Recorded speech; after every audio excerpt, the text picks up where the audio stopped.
Sir नमस्ते।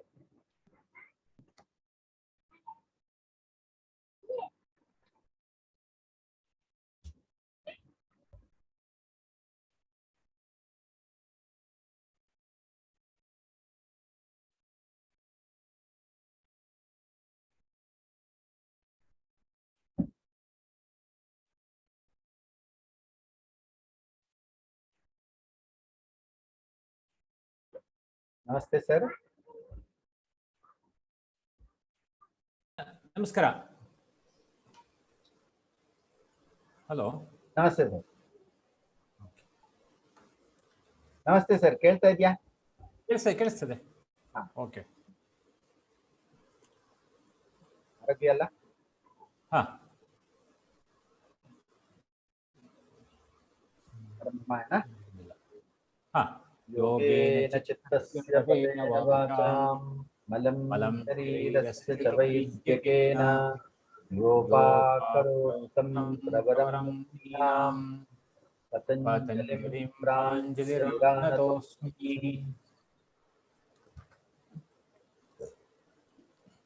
ಓದಲ್ವಾ ಸೂತ್ರಗಳನ್ನ? ಓದ್ಲಾ? ಹಾ, ನೀವು ಪೂರ್ಣ ಓದ್ತೀರಾ? ಹಾ, ಪೂರ್ಣ ಓದ್ಬಿಡ್ತೀನಿ. ಹಾ ಸರಿ. ಅಥ ಯೋಗಾನುಶಾಸನಂ ಯೋಗಶ್ಚಿತ್ತವೃತ್ತಿನಿರೋಧಃ ತದಾ ದ್ರಷ್ಟುಃ ಸ್ವರೂಪೇ ಅವಸ್ಥಾನಂ ವೃತ್ತಿಸಾರೂಪ್ಯಮಿತರತ್ರ ವೃತ್ತಯಃ ಪಂಚತಯ್ಯಃ ಕ್ಲಿಷ್ಟಾಃ ಪ್ರಮಾಣ ವಿಪರ್ಯಯ ವಿಕಲ್ಪನಿದ್ರಾ ಸ್ಮೃತಯಃ ಪ್ರತ್ಯಕ್ಷ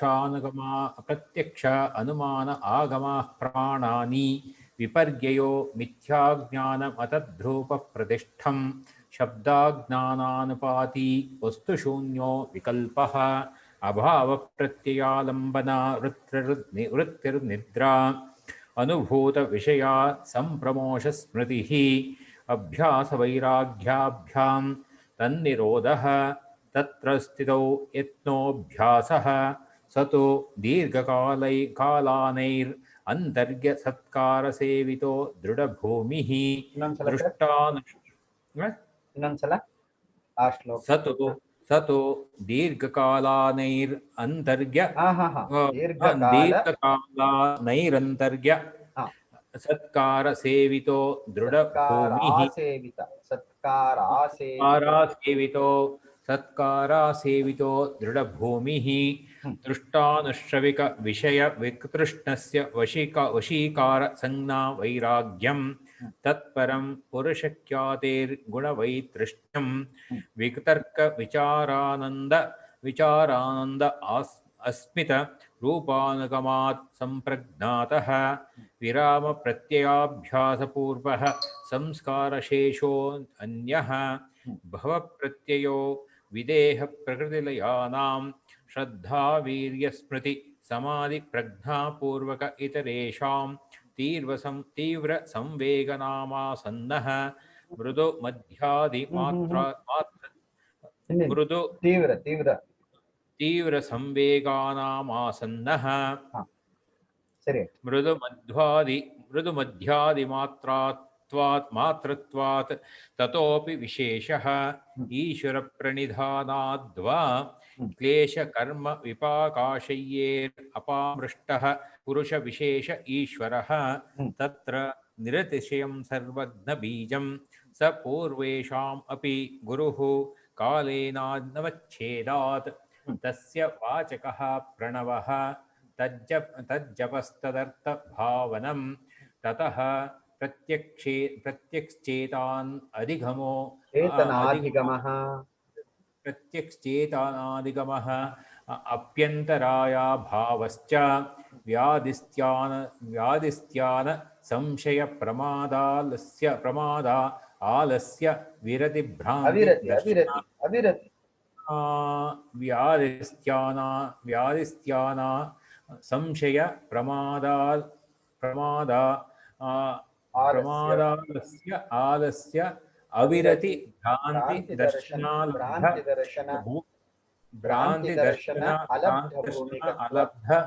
ಅಲಬ್ಧ ಭೂಮಿಕತ್ವಾನ್ ಅನವಸ್ಥಿತ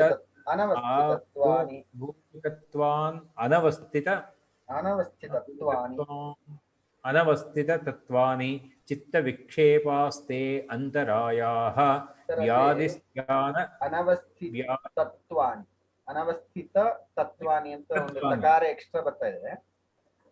ಅನವ ಅನವಸ್ಥಿತತ್ವಾನಿ ಅನವಸ್ಥಿತತ್ವಾನಿನ ಸರಿ. ಅನವಸ್ಥಿತತ್ವಾನಿ. ವ್ಯಾಧಿಸ್ತ್ಯಾನ ಸಂಶಯ ಪ್ರಮಾದ ಆಲಸ್ಯ ಅವಿರತಿ ಭ್ರಾಂತಿ ದರ್ಶನ ಭ್ರಾಂತಿ ಅಲಬ್ಧ ದರ್ಶನ ಒಂದೇ ಪದ ಅದು.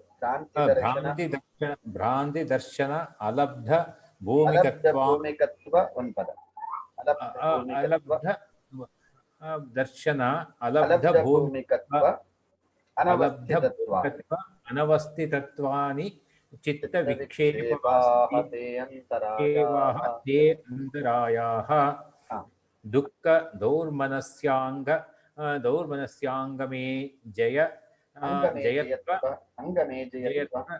ಅಂಗಮೇ ಜಯತ್ವ ಶ್ವಾಸ ಪ್ರಶ್ವಾಸ ವಿಕ್ಷೇಪ ಸಹ ಭುವಃ ಪ್ರತಿಷೇಧಾರ್ಥ ಏಕತತ್ವಾಭ್ಯಾಸಃ ಮೈತ್ರಿ ಕರುಣಾಮುದಿತೋ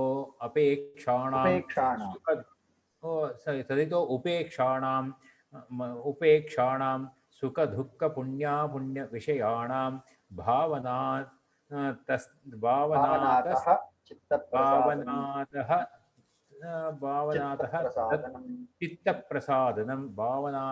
ಚಿತ್ತಪ್ರಸಾದನಂ ಪ್ರಚ್ಛರ್ಧನ ವಿಧಾರಣಾಭ್ಯಾಂ ವಾ ಪ್ರಾಣಸ್ಯ ವಿಷಯವತಿ ವಾ ಪ್ರವೃತ್ತಿರುತ್ಪನ್ನಾ ಮನಸಃ ಸ್ಥಿತಿ ನಿಬಂಧಿನಿ ವಿಶೋಕಾ ವಾ ಜ್ಯೋತಿಷ್ಮತಿ वीतराग विषयं वा चित्तं स्वप्न निद्राज्ञानालंबनं वा यथा अभिमत ध्यानाद्वा परमाणु परम महत्वान्तोस्य वशीकारः क्षीणवृत्तेरभिजातस्येव मणेर्गृहीतृग्रहणग्राह्येषु तत्सदञ्जनता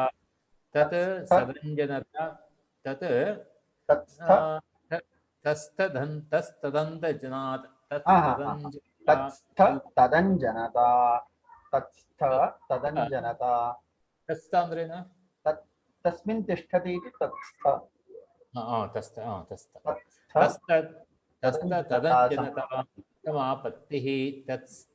ತದಂಜನತಾ ಸಮಾಪತ್ತಿಃ तत्र शब्दार्थ ज्ञान विकल्पैः संकीर्णा सविकर्ता समापत्तिः स्मृति परिशुद्धौ स्वरूप शून्येवार्थ मात्र निर्भासा निर्वितर्का एतयैव सविचारा निर्विचारा च सूक्ष्म विषया व्याख्याता सूक्ष्म विषयत्वं चालिंगपर्यवसानं ता एव सबीजस्समाधिः निर्विचार वैशाराध्ये अध्यात्मप्रसादः ऋतुम्भरा तत्र प्रज्ञा श्रुतानुमान प्रज्ञाभ्याम् अन्यविषया विशेषार्थात्वात् तज्जः संस्कारः अन्यसंस्कारप्रतिबन्धी तस्यापि निरोधे सर्वनिरोधा निर्बीजः समाधिः. ನಿನ್ನೆಯ ಚರ್ಚಾ ಸಂದರ್ಭದಲ್ಲಿ ನಾವು ತಸ್ಯ ವಾಚಕ ಪ್ರಣವಃ ಅನ್ನುವಂತಹ ಸೂತ್ರವನ್ನು ಚರ್ಚೆಗೆ ತಗೊಂಡಿದ್ವಿ. ಅಲ್ಲಿ ಸರ್ವವ್ಯಾಪ್ತನಾದಂತಹ ಈಶ್ವರನಿಗೆ ಓಂಕಾರವು ವಾಚಕವಾಗಿರ್ತದೆ, ಈಶ್ವರನು ವಾಚ್ಯನಾಗಿರ್ತಾನೆ. ಈ ರೀತಿ ಇವರಿಬ್ಬರ ಮಧ್ಯೆ ವಾಚ್ಯವಾಚಕ ಸಂಬಂಧ ನಿತ್ಯವಾಗಿರುತ್ತೆ ಅನ್ನುವಂತಹ ಮಾತನ್ನು ಹೇಳಿದ್ರು. ಅದಕ್ಕೆ ಪೂರಕವಾಗಿ ಒಂದು 2-3 ಶ್ಲೋಕಗಳು ಭಗವದ್ಗೀತೆಯಲ್ಲೂ ಕಂಡು ಬರ್ತದೆ. ನಿನ್ನೆ ಚರ್ಚೆಯಲ್ಲಿ ಆ ಶ್ಲೋಕವನ್ನ ತೆಗೆದುಕೊಂಡಿದ್ವಿ. ಓಂ ತತ್ಸದಿತಿ ನಿರ್ದೇಶೋ ಬ್ರಹ್ಮಣಃ ತ್ರಿವಿಧ ಸ್ಮೃತಃ ಬ್ರಾಹ್ಮಣಾಸ್ತೇನ ವೇದಾಶ್ಚ ಯಜ್ಞಾಶ್ಚ ವಿಹಿತಾಃ ಪುರಾ ತಸ್ಮಾತ್ ಓಮಿತ್ಯುದಾಹೃತ್ಯ ಯಜ್ಞದಾನ ತಪಃಕ್ರಿಯಾಃ ಪ್ರವರ್ತಂತೆ ವಿಧಾನೋಕ್ತಾಃ ಸತತಂ ಬ್ರಹ್ಮವಾದಿನಾಂ. ತಸ್ಮಾತ್ ಓಮಿತಿ ಉದಾಹೃತ್ಯ ಯಜ್ಞದಾನ ತಪಃಕ್ರಿಯಾಃ ಪ್ರವರ್ತಂತೆ ವಿಧಾನೋಕ್ತಾಃ ಸತತಂ ಬ್ರಹ್ಮವಾದಿನಾಂ. ಇದು 17ನೇ ಅಧ್ಯಾಯದ 14ನೇ ಶ್ಲೋಕ. ಇಲ್ಲೂ ನಮಗೆ ಓಂಕಾರದ ಉಲ್ಲೇಖವಾಗಿ ರೆಫರೆನ್ಸ್ ಸಿಗ್ತದೆ. ಮತ್ತು 8ನೇ ಅಧ್ಯಾಯದ 13ನೇ ಶ್ಲೋಕದಲ್ಲಿ ಓಮಿತ್ಯೇಕಾಕ್ಷರಂ ಬ್ರಹ್ಮ ವ್ಯಾಹರನ್ ಮಾಮನುಸ್ಮರನ್ ಯಃ ಪ್ರಯಾತಿ ತ್ಯಜನ್ ದೇಹಂ ಸಯಾತಿ ಪರಮಾಂ ಗತಿಂ. ಓಮಿತಿ ಏಕಾಕ್ಷರಂ ಬ್ರಹ್ಮ ವ್ಯಾಹರನ್ ಮಾಮ ಅನುಸ್ಮರನ್. ಓಂಕಾರವನ್ನ ಹೇಳ್ತಾ ಯಾವ ಯೋಗಿಯಾದಂಥವನು ತನ್ನ ಜೀವವನ್ನ ಪರಿತ್ಯಾಗ ಮಾಡ್ತಾನೋ, ಅಂದ್ರೆ ಜೀವ ಹೋಗುವಂತಹ ಸಂದರ್ಭದಲ್ಲಿ ಯಾರು ಓಂಕಾರವನ್ನ ಉಚ್ಚಾರ ಮಾಡ್ತಾನೋ ಯೋಗಿ ಆದಂಥವನು, ವ್ಯಾಹರನ್ ಮಾಂ ಅನುಸ್ಮರನ್, ಉಚ್ಚಾರ ಮಾಡುವುದಲ್ಲದೆ ಅದರ ಸ್ಮರಣೆಯಲ್ಲಿ ಧ್ಯಾನದಲ್ಲಿ ಇರ್ತಾನೋ, ಸ ಯಃ ಪ್ರಯಾತಿ ತ್ಯಜನ್ ದೇಹಂ ಸಯಾತಿ ಪರಮಾಂ ಗತಿಂ. ಅಂತಹ ದೇಹತ್ಯಾಗ ಪೂರ್ವದಲ್ಲಿ ಓಂಕಾರದ ಉಚ್ಚಾರಣೆ ಮತ್ತು ಓಂಕಾರದ ಧ್ಯಾನದಲ್ಲಿರುವಂತಹ ಯೋಗಿಗೆ ಪರಮಾಂ ಗತಿಂ, ಉತ್ತಮವಾದಂತಹ ಗತಿ ಉಂಟಾಗ್ತದೆ ಅನ್ನುವಂತಹ ಮಾತು. ಮತ್ತು 17ನೇ ಅಧ್ಯಾಯದಲ್ಲಿ ಓಂಕಾರದ ಮಹತ್ವವನ್ನು ಹೇಳ್ತಾ ತಸ್ಮಾದ್ ಓಮಿತ್ವಿದಾಹರ್ತಿ ಯಜ್ಞದಾನ ತಪಕ್ರಿಯಾಃ ಪ್ರವರ್ತಂತೆ ವಿಧಾನೋಕ್ತಾಃ ಸತತಂ ಬ್ರಹ್ಮವಾದಿನಾಂ ವಿಧಾನೋಕ್ತಾಃ ಪ್ರವರ್ತಂತೆ. ಬ್ರಹ್ಮವಾದನ ಶೀಲಾನಾಂ, ಇಂಥ ಯೋಗಿಗಳಿಗೆ ಈ ರೀತಿಯ ವಿಧಾನಗಳನ್ನ ಹೇಳಿರ್ತಾರೆ. ಓಂಕಾರದ ಮಹತ್ವವನ್ನ ನಿನ್ನೆ ನಾವು ಅಲ್ಲಿ ತೈತರಿಯ ಉಪನಿಷತ್ತಿನಲ್ಲೂ ಕೂಡ ಪ್ರಣವ ಮಹತ್ವದ ಬಗ್ಗೆ ಇರುವಂತಹ ಪ್ರಣವ ಪ್ರಶಂಸಾ ಅನ್ನುವಂತಹ ಭಾಗದ ಮಂತ್ರ ಭಾಗವನ್ನು ನೋಡಿ. ಇನ್ನು ಮುಂದಿನ ಭಾಗದಲ್ಲಿ ತಜ್ಜಪಸ್ತದರ್ಥ ಭಾವನಂ ವಿಜ್ಞಾತ ವಾಚ್ಯವಾಚಕತ್ವಸ್ಯ ಯೋಗಿನಃ. ಈಗ ಓಂಕಾರದ ಮಹತ್ವವನ್ನು ಹೇಳುವಂತಹ ಹಿಂದಿನ ಸೂತ್ರ ಮುಗಿದ ನಂತರದಲ್ಲಿ ತಜ್ಜಪಃ ತದ್ ಅರ್ಥ ಭಾವನಂ, ಓಂಕಾರವನ್ನ ಯೋಗಿಯಾದಂಥವನು ಜಪಿಸಬೇಕು. ತದ್ ಅರ್ಥ ಭಾವನಂ, ಅದರ ಜೊತೆ ಓಂಕಾರದಿಂದ ವಾಚ್ಯನಾಗುವಂತಹ ಈಶ್ವರನನ್ನು ಧ್ಯಾನಿಸಬೇಕು. ಈ ಸೂತ್ರದಲ್ಲಿ ಎರಡು ಅಂಶಗಳನ್ನ ಇಲ್ಲಿ ವಿಧಾನ ಮಾಡಿದ್ದಾರೆ ಒಂದೇ ಸೂತ್ರದಲ್ಲಿ. ತಜ್ಜಪಃ ಓಂಕಾರ ಜಪಃ, ತದ್ ಅರ್ಥ ಭಾವನಂ. ಈಶ್ವರ ಧ್ಯಾನ ಮತ್ತು ಓಂಕಾರ ಜಪ ಇದು ಎರಡೂ ಕೂಡ ಈ ಸೂತ್ರದಲ್ಲಿ ವಿಹಿಸಲ್ಪಟ್ಟಿದೆ. ಆದ್ದರಿಂದಲೇ ಓಂಕಾರ ಧ್ಯಾನವನ್ನ ಯತಿಗಳಿಗೆ ದೀಕ್ಷಾ ಸಂದರ್ಭದಲ್ಲಿ ಕೊಡ್ತಾರೆ. ಅವರು ಯಾವುದೇ ದೇವತಾ ಉಪಾಸನೆಯನ್ನು ಮಾಡುವ ಹಾಗಿಲ್ಲ. ದೇವತಾ ಉಪಾಸನೆ ಲೌಕಿಕರಿಗಿರ್ತದೆ. ಯತಿಗಳು ಕೇವಲ ಪ್ರಣವ ಜಪವನ್ನ ಮಾತ್ರ ಮಾಡಬೇಕು ಅನ್ನುವಂತಹ ನಿಯಮ ಇದೆ. ಇಲ್ಲಿ ನಮಗೆ ಅದಕ್ಕೆ ಸಾಧಕವಾಗುವಂತಹ ಒಂದು ಸೂತ್ರವು ಸಿಗ್ತಾ ಇದೆ. ಪ್ರಣವಸ್ಯ ಜಪಃ ಪ್ರಣವ ಅಭಿಧೇಯಸ್ಯ ಚ ಈಶ್ವರಸ್ಯ ಭಾವನಂ. ಪ್ರಣವ ಜಪವನ್ನು ಮಾಡಬೇಕು ಮತ್ತು ಜಪದಿಂದ ಅಭಿಧೇಯನಾದಂತಹ ಈಶ್ವರನನ್ನು ಕೂಡ ಮನಸ್ಸಿನಲ್ಲಿ ಭಾವಿಸಬೇಕು. ತತ್ ಅಸ್ಯ ಯೋಗಿನಃ ಪ್ರಣವಂ ಜಪತಃ ಪ್ರಣವಾರ್ಥಂಚ ಭಾವಯತಃ ಚಿತ್ತಂ ಏಕಾಗ್ರಂ ಸಂಪದ್ಯತೆ. ಇದರಿಂದ ಏನ್ ಪ್ರಯೋಜನ ಅಂತ ಈ ವಾಕ್ಯದಲ್ಲಿ ಹೇಳ್ತಾ ಇದ್ದಾರೆ. ಯೋಗಿನಃ ಪ್ರಣವಂ ಜಪತಃ ಪ್ರಣವಾರ್ಥಂಚ ಭಾವಯತಃ ಚಿತ್ತಂ ಏಕಾಗ್ರಂ ಸಂಪದ್ಯತೆ. ಯೋಗಿಯಾದಂಥವನಿಗೆ ಚಿತ್ತೈಕಾಗ್ರ್ಯವನ್ನ ಸಾಧಿಸಲಿಕ್ಕೆ ಪ್ರಣವ ಜಪವು ಅತ್ಯಂತ ಶ್ರೇಯಸ್ಕರ. ಯಾಕೆ ಅಂತ ಹೇಳಿ ಅನೇಕರು ಚರ್ಚೆ ಮಾಡಿದ್ದಾರೆ. ಇಲ್ಲಿ ಟೀಕೆಯಲ್ಲಿ ಒಂದು ಅಂಶವನ್ನ ಹೇಳ್ತಾರೆ. ಪ್ರಣವ ಜಪವು ಯಾವುದೇ ದೇವತೆಯನ್ನ ಹೇಳದೇ ಇರುವುದರಿಂದ, ಸರ್ವವ್ಯಾಪಿ ಚೈತನ್ಯವನ್ನ ಹೇಳುವುದರಿಂದ ದೇವತಾ ನಿಮಿತ್ತಕವಾದಂತಹ ಗುಣವಿಶೇಷಣಗಳು, ಲಿಂಗ ವಿಶೇಷಗಳು ಇವೆಲ್ಲವೂ ಕೂಡ ಯೋಗಿಗೆ ಬರಲಿಕ್ಕೆ ಸಾಧ್ಯತೆ ಇರ್ತದೆ. ಆದ್ರಿಂದ ಪ್ರಣವ ಜಪವನ್ನ ವಿಧಾನ ಮಾಡಿರುವುದು ಇದನ್ನ ಮೀರಿ ಹೋಗಿ ಅವನು ಸರ್ವಾತ್ಮನಾದಂತಹ ಈಶ್ವರನ್ನ ಧ್ಯಾನಿಸ್ಲಿಕ್ಕೆ ಸಾಧ್ಯ ಆಗ್ತದೆ. ಇಲ್ಲಿ ನೋಡಿ, ಪ್ರಣವಾರ್ಥಂ ಭಾವಯತಃ ಚಿತ್ತಂ ಏಕಾಗ್ರಂ ಸಂಪದ್ಯತೆ. ಯೋಗಿನಾಂ ಚಿತ್ತಂ ಏಕಾಗ್ರಂ ಸಂಪದ್ಯತೆ. ಯೋಗಿಗಳಿಗೆ ಚಿತ್ತದ ಏಕಾಗ್ರತೆ ಇದು ಸಾಧ್ಯ ಆಗುತ್ತೆ ಪ್ರಣವ ಜಪದಿಂದ ಮತ್ತು ಅದರ್ಥ ಭಾವನೆಯಿಂದ. ತಥಾ ಚ ಉಕ್ತಂ ಸ್ವಾಧ್ಯಾಯಾತ್ ಯೋಗಮಾಸೀತ ಯೋಗಾತ್ ಸ್ವಾಧ್ಯಾಯಮಾಸತೆ ಸ್ವಾಧ್ಯಾಯ ಯೋಗ ಸಂಪತ್ತ್ಯಾ ಪರಮಾತ್ಮ ಪ್ರಕಾಶತೆ. ಸ್ವಾಧ್ಯಾಯದಿಂದ ಯೋಗವನ್ನ ಅಭ್ಯಾಸ ಮಾಡಬೇಕು.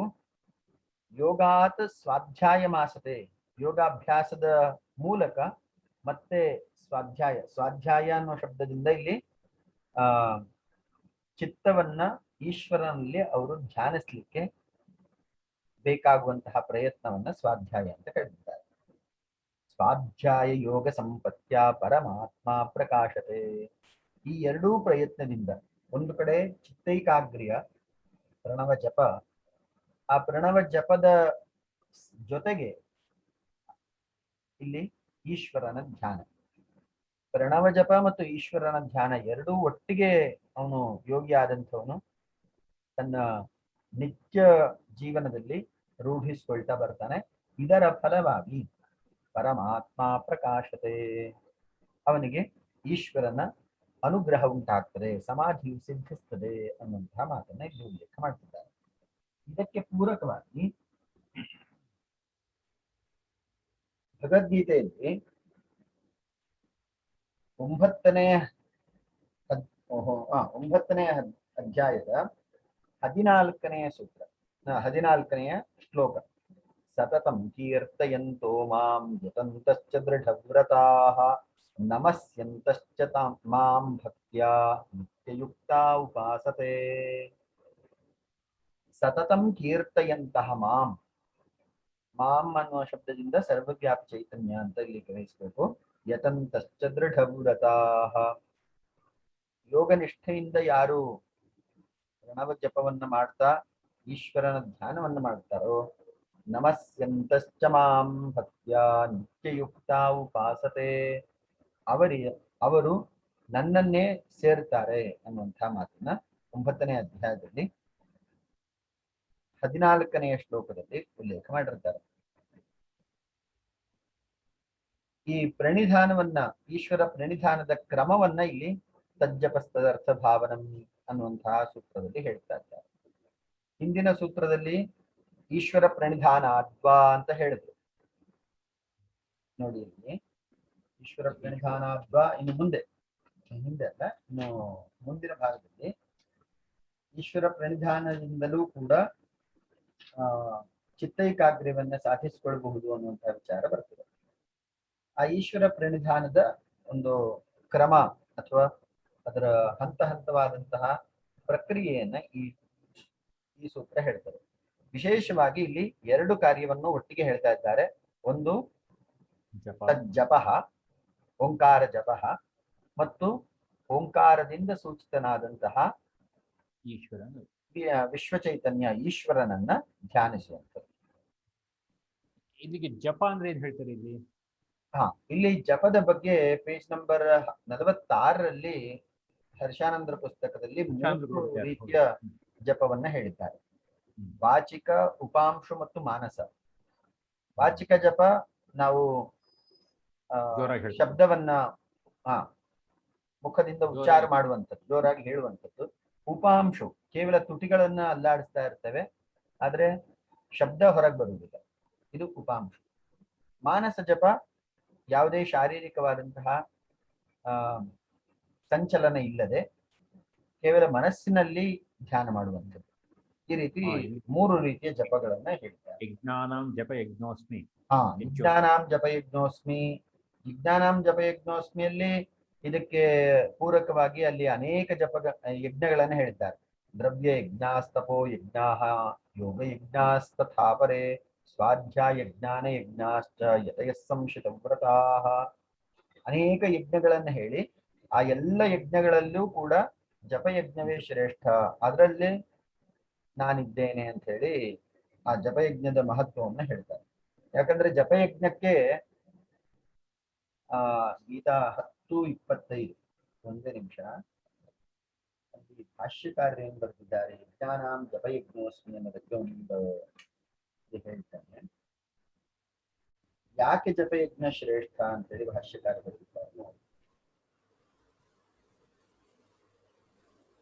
ಮಹರ್ಷೀಣಾಂ ಭೃಗುರಹಂ ಗಿರಾಮಸ್ಮೇಕಮಕ್ಷರಂ ವಿಜ್ಞಾನಾಂ ಜಪಯಜ್ಞೋಸ್ಮಿ ಸ್ಥಾವರಾಣಾಂ ಹಿಮಾಲಯಃ. ವಿಜ್ಞಾನಾಂ ಜಪಯಜ್ಞೋಸ್ಮಿ ಸ್ಥಾವರಾಣಾಂ ಸ್ಥಿತಿಗತಾಂ ಹಿಮಾಲಯಃ ಅಷ್ಟೇ ಬರೆದಿದ್ದಾರೆ. ಇಲ್ಲಿ ಶಾಂಕರ ಭಾಷ್ಯದಲ್ಲಿ ವಿಸ್ತಾರ ಇಲ್ಲ. ಇಲ್ಲಿ ಜಪಯಜ್ಞಕ್ಕೆ ಯಾಕೆ ಇಷ್ಟೊಂದು ಮಹತ್ವ ಕೊಟ್ಟಿದ್ದಾರೆ ಅಂದ್ರೆ, ಪ್ರಾಯಶಃ ಜಪಯಜ್ಞವು ಯಾವುದೇ ಬಾಹ್ಯ ಸಾಧನಗಳನ್ನ ಅಪೇಕ್ಷೆ ಕೊಡುವುದಿಲ್ಲ. ಒಂದು, ಈಗ ದ್ರವ್ಯ ಯಜ್ಞ, ಶ್ರೌತ ಯಜ್ಞ ಆಗ್ಲಿ, ಸ್ಮಾರ್ತ ಯಜ್ಞ ಆಗ್ಲಿ, ಇದಕ್ಕೆಲ್ಲ ಅನೇಕ ದ್ರವ್ಯಗಳು ಬೇಕಾಗ್ತದೆ. ಮತ್ತೆ ಒಂದೊಂದು ಸೂತ್ರ ಇದೆಯಲ್ಲ, ಏನು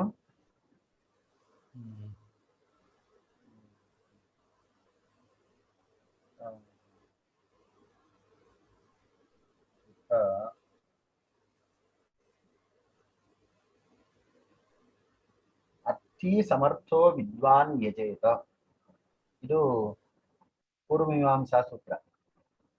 ಅರ್ಥಿ, ಅವನು ಮೊದಲು ಹಣವಂತನಾಗಿರ್ಬೇಕು. ಸಮರ್ಥ, ಸಾಮರ್ಥ್ಯವನ್ನು ಹೊಂದಿರಬೇಕು, ಶಾರೀರಿಕ ಮಾನಸಿಕ ವಾಚಿಕ ಸಾಮರ್ಥ್ಯವನ್ನು ಹೊಂದಿರಬೇಕು. ಮತ್ತು ವಿದ್ವತ್ತ, ಅವನಿಗೆ ಅದರ ಪರಿಜ್ಞಾನ ಇರಬೇಕು. ಈ ಮೂರು ಗುಣಗಳಿದ್ರೆ ಮಾತ್ರ ಅವನು ಶ್ರೌತ ಯಜ್ಞಗಳನ್ನ ಮಾಡಬಲ್ಲ. ಈಗಂತೂ ಶ್ರೌತ ಯಜ್ಞ ಮಾಡುವವರ ಸಂಖ್ಯೆ ವಿರಳಾತಿ ವಿರಳ. ಹೆಚ್ಚಂದ್ರೆ ಒಂದು 8-10 ಜನ ಸಿಗ್ಬೋದು ಈ ಭಾರತದಲ್ಲಿ. ನಿತ್ಯವಾಗಿ ಅಗ್ನಿ ಕಾರ್ಯಗಳನ್ನ, ಅಗ್ನಿಹೋತ್ರಗಳನ್ನ ಮಾಡುವವರು ಹೆಚ್ಚೆಚ್ಚು ಅಂದ್ರೆ ಒಂದು 8-10 ಸಿಗ್ಲಿಕ್ಕಿಲ್ಲ.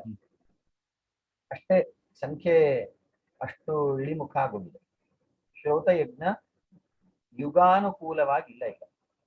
ಅಂದ್ರೆ ಪ್ರಾಚೀನ ಕಾಲದಲ್ಲಿ ಯಾವ ಒಂದು ಯಜ್ಞ ವಿಧಾನಗಳನ್ನ ಅನುಷ್ಠಾನ ಮಾಡ್ತಿತ್ತೋ ಅದು ಈಗ ಕಾಲಬಾಹಿರವಾಗಿದೆ.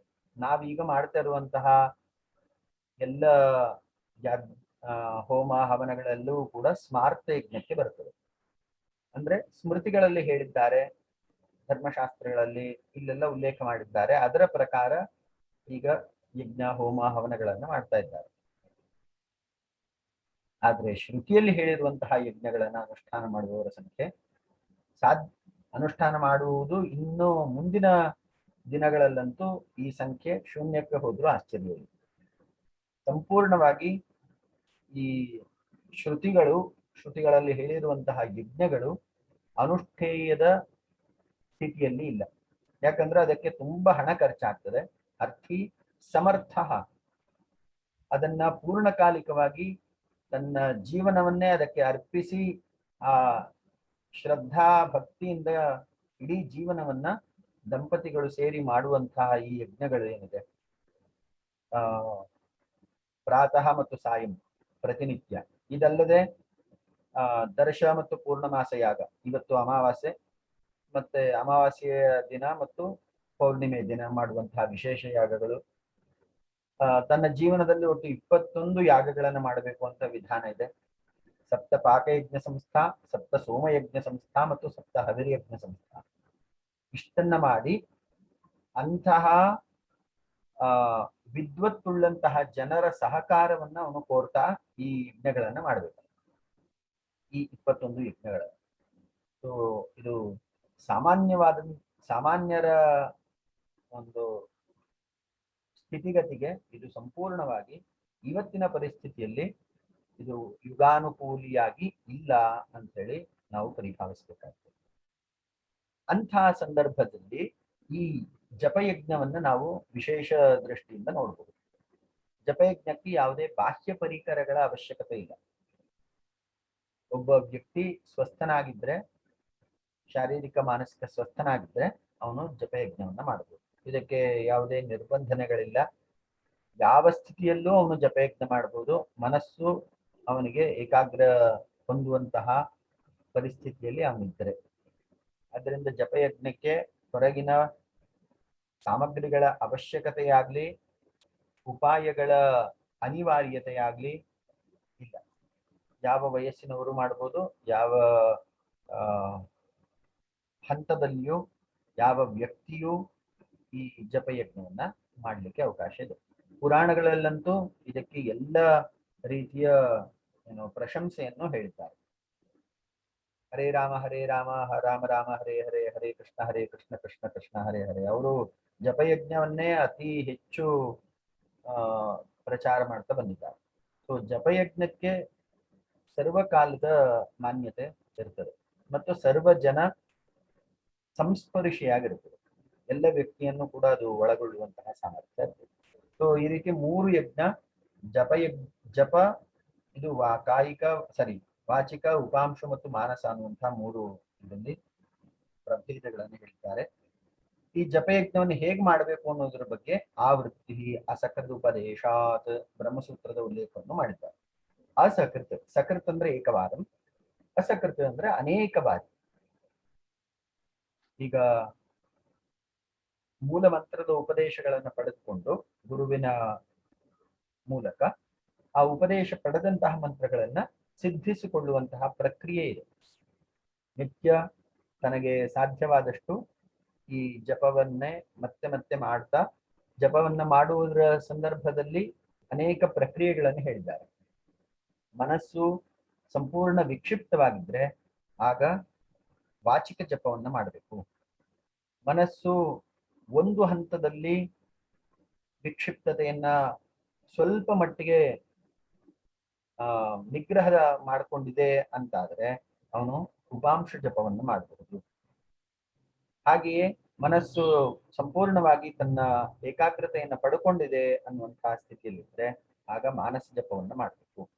ಸೊ ಈ ರೀತಿ ಮೂರು ಜಪದ ವಿಧಾನಗಳು ಮನಸ್ಸಿನ ಸ್ಥಿತಿಯನ್ನ ಅವಲಂಬಿಸಿದೆ, ಒಬ್ಬ ವ್ಯಕ್ತಿಯನ್ನ ಅವಲಂಬಿಸಿಲ್ಲ. ವ್ಯಕ್ತಿಗೆ ಕೆಲವೊಂದ್ಸಲ ಏಕಾಗ್ರತೆಯೂ ಸಿದ್ಧಿಸಬಹುದು, ಕೆಲವೊಂದ್ಸಲ ವಿಕ್ಷಿಪ್ತತೆಯೂ ಇರಬಹುದು. ಆದ್ರಿಂದ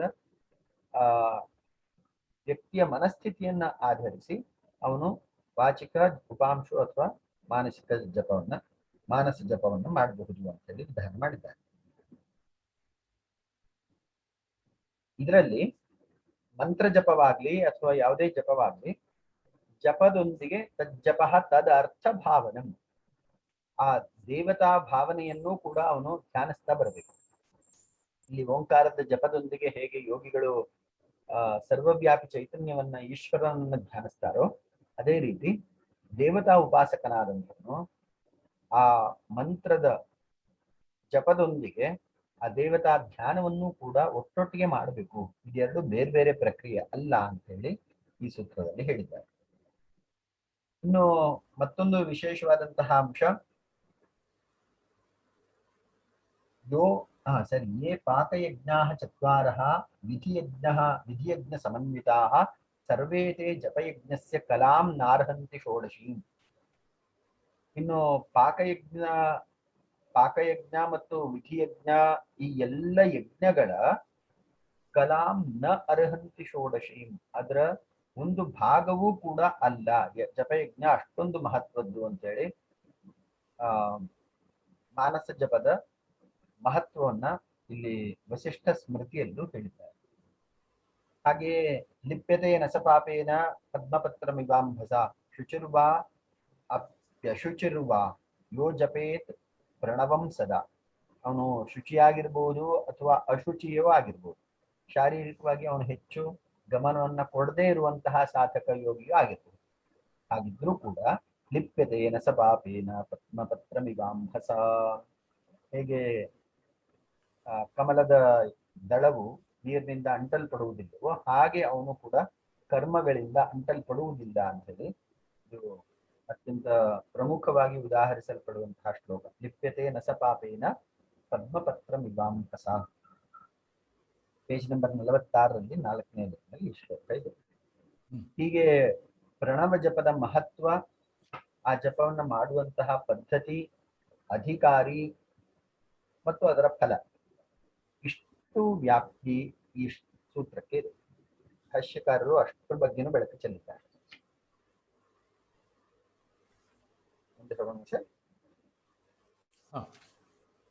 ಮುಂದಿನ ಸೂತ್ರ 29ನೇದು. ತಜ್ಜಪಸ್ತದರ್ಥ ಭಾವನಂ ಅನ್ನುವಂತಹ ಸೂತ್ರದ ನಂತರದಲ್ಲಿ ತತಃ ಪ್ರತ್ಯಕ್ಷೇತನಾಧಿಗಮೋ ಅಪ್ಯಂತರಾಯಾಭಾವಶ್ಚ ಅನ್ನುವಂತಹ ಸೂತ್ರವನ್ನು ಹೇಳ್ತಾ ಇದ್ದಾರೆ. ತತಃ ಪ್ರತ್ಯಕ್ಷೇತನಾಧಿಗಮ ಅಪಿ ಅಂತರಾಯ ಭಾಗಶ್ಚ. ಈ ಸೂತ್ರದಲ್ಲಿ ಜಪಯಜ್ಞ ಅಥವಾ ಜಪದ ಪ್ರಯೋಜನ ಏನು ಅನ್ನುವಂತಹ ಅಂಶವನ್ನ ಅಡಕ ಮಾಡಿದ್ದಾರೆ. ತದ್ ಜಪ ತದ್ ಅರ್ಥಭಾವನಂ ಅಂತ ಇಲ್ಲಿ ಹೇಳಿದ್ರಲ್ಲ, ಆ ಜಪದಿಂದ ಏನು ಪ್ರಯೋಜನ ಆಗ್ತದೆ? ಪ್ರತ್ಯಕ್ಷೇತನ ಅಧಿಗಮ, ಜೀವಾತ್ಮನ ಪರಿಜ್ಞಾನ ಸಮಾಧಿಯ ಸಿದ್ಧಿ ಉಂಟಾಗ್ತದೆ. ಪ್ರತ್ಯಕ್ಷೇತನ, ಪ್ರತ್ಯಕ್ಷೇತನ ಅಂದ್ರೆ ಜೀವ ಚೈತನ್ಯ ಅಂತ ಅರ್ಥ. ಪ್ರತ್ಯಕ್ಷೇತನ ಅಧಿಗಮ, ಜೀವನ ಪರಿಜ್ಞಾನ ಉಂಟಾಗುತ್ತೆ. ಅಪಿ ಅಂತರಾಯ ಭಾವಶ್ಚ, ಅಂತರಾಯಗಳು ಕೂಡ ನಿರ್ಮೂಲನಗೊಳ್ತವೆ, ಅವುಗಳ ನಾಶವೂ ಸಿದ್ಧಿಯಾಗುತ್ತೆ. ಎರಡು ಪ್ರಯೋಜನ ಹೇಳ್ತಾ ಇದ್ದಾರೆ. ಪ್ರತ್ಯಕ್ಷೇತನ ಅಂದ್ರೇನ? ಏನಂದ್ರೆ ಸರ್? ಪ್ರತ್ಯಕ್ಷೇತನ ಅಂದ್ರೆ ಪ್ರತ್ಯಕ್ಷೇತನ ಅಂದ್ರೆ ಜೀವ ಚೈತನ್ಯ. ಹಾ, ತನ್ನ ಅಂತರಾತ್ಮ ಅಂತ ಕರಿತೀವಲ್ಲ ನಾವು, ವ್ಯಕ್ತಿಯ ಅಂತರಾತ್ಮ.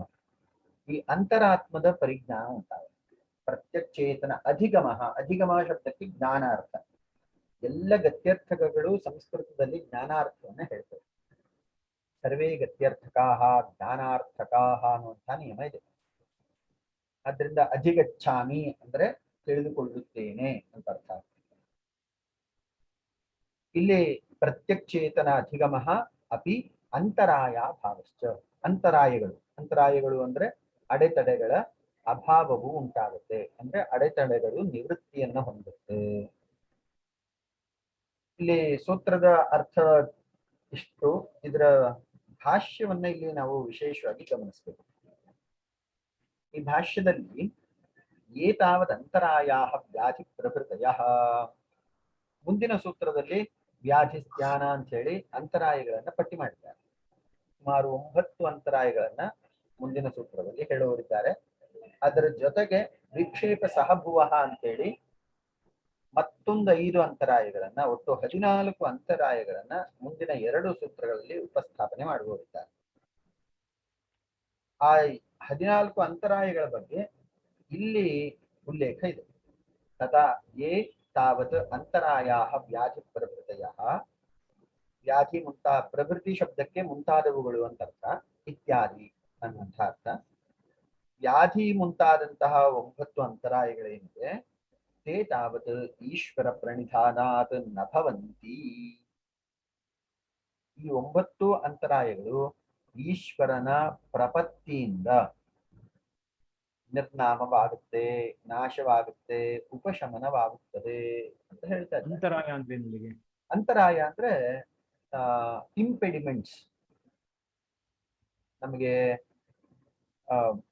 ಅಡೆತಡೆಗಳು, ಅಡಚಣೆಗಳು.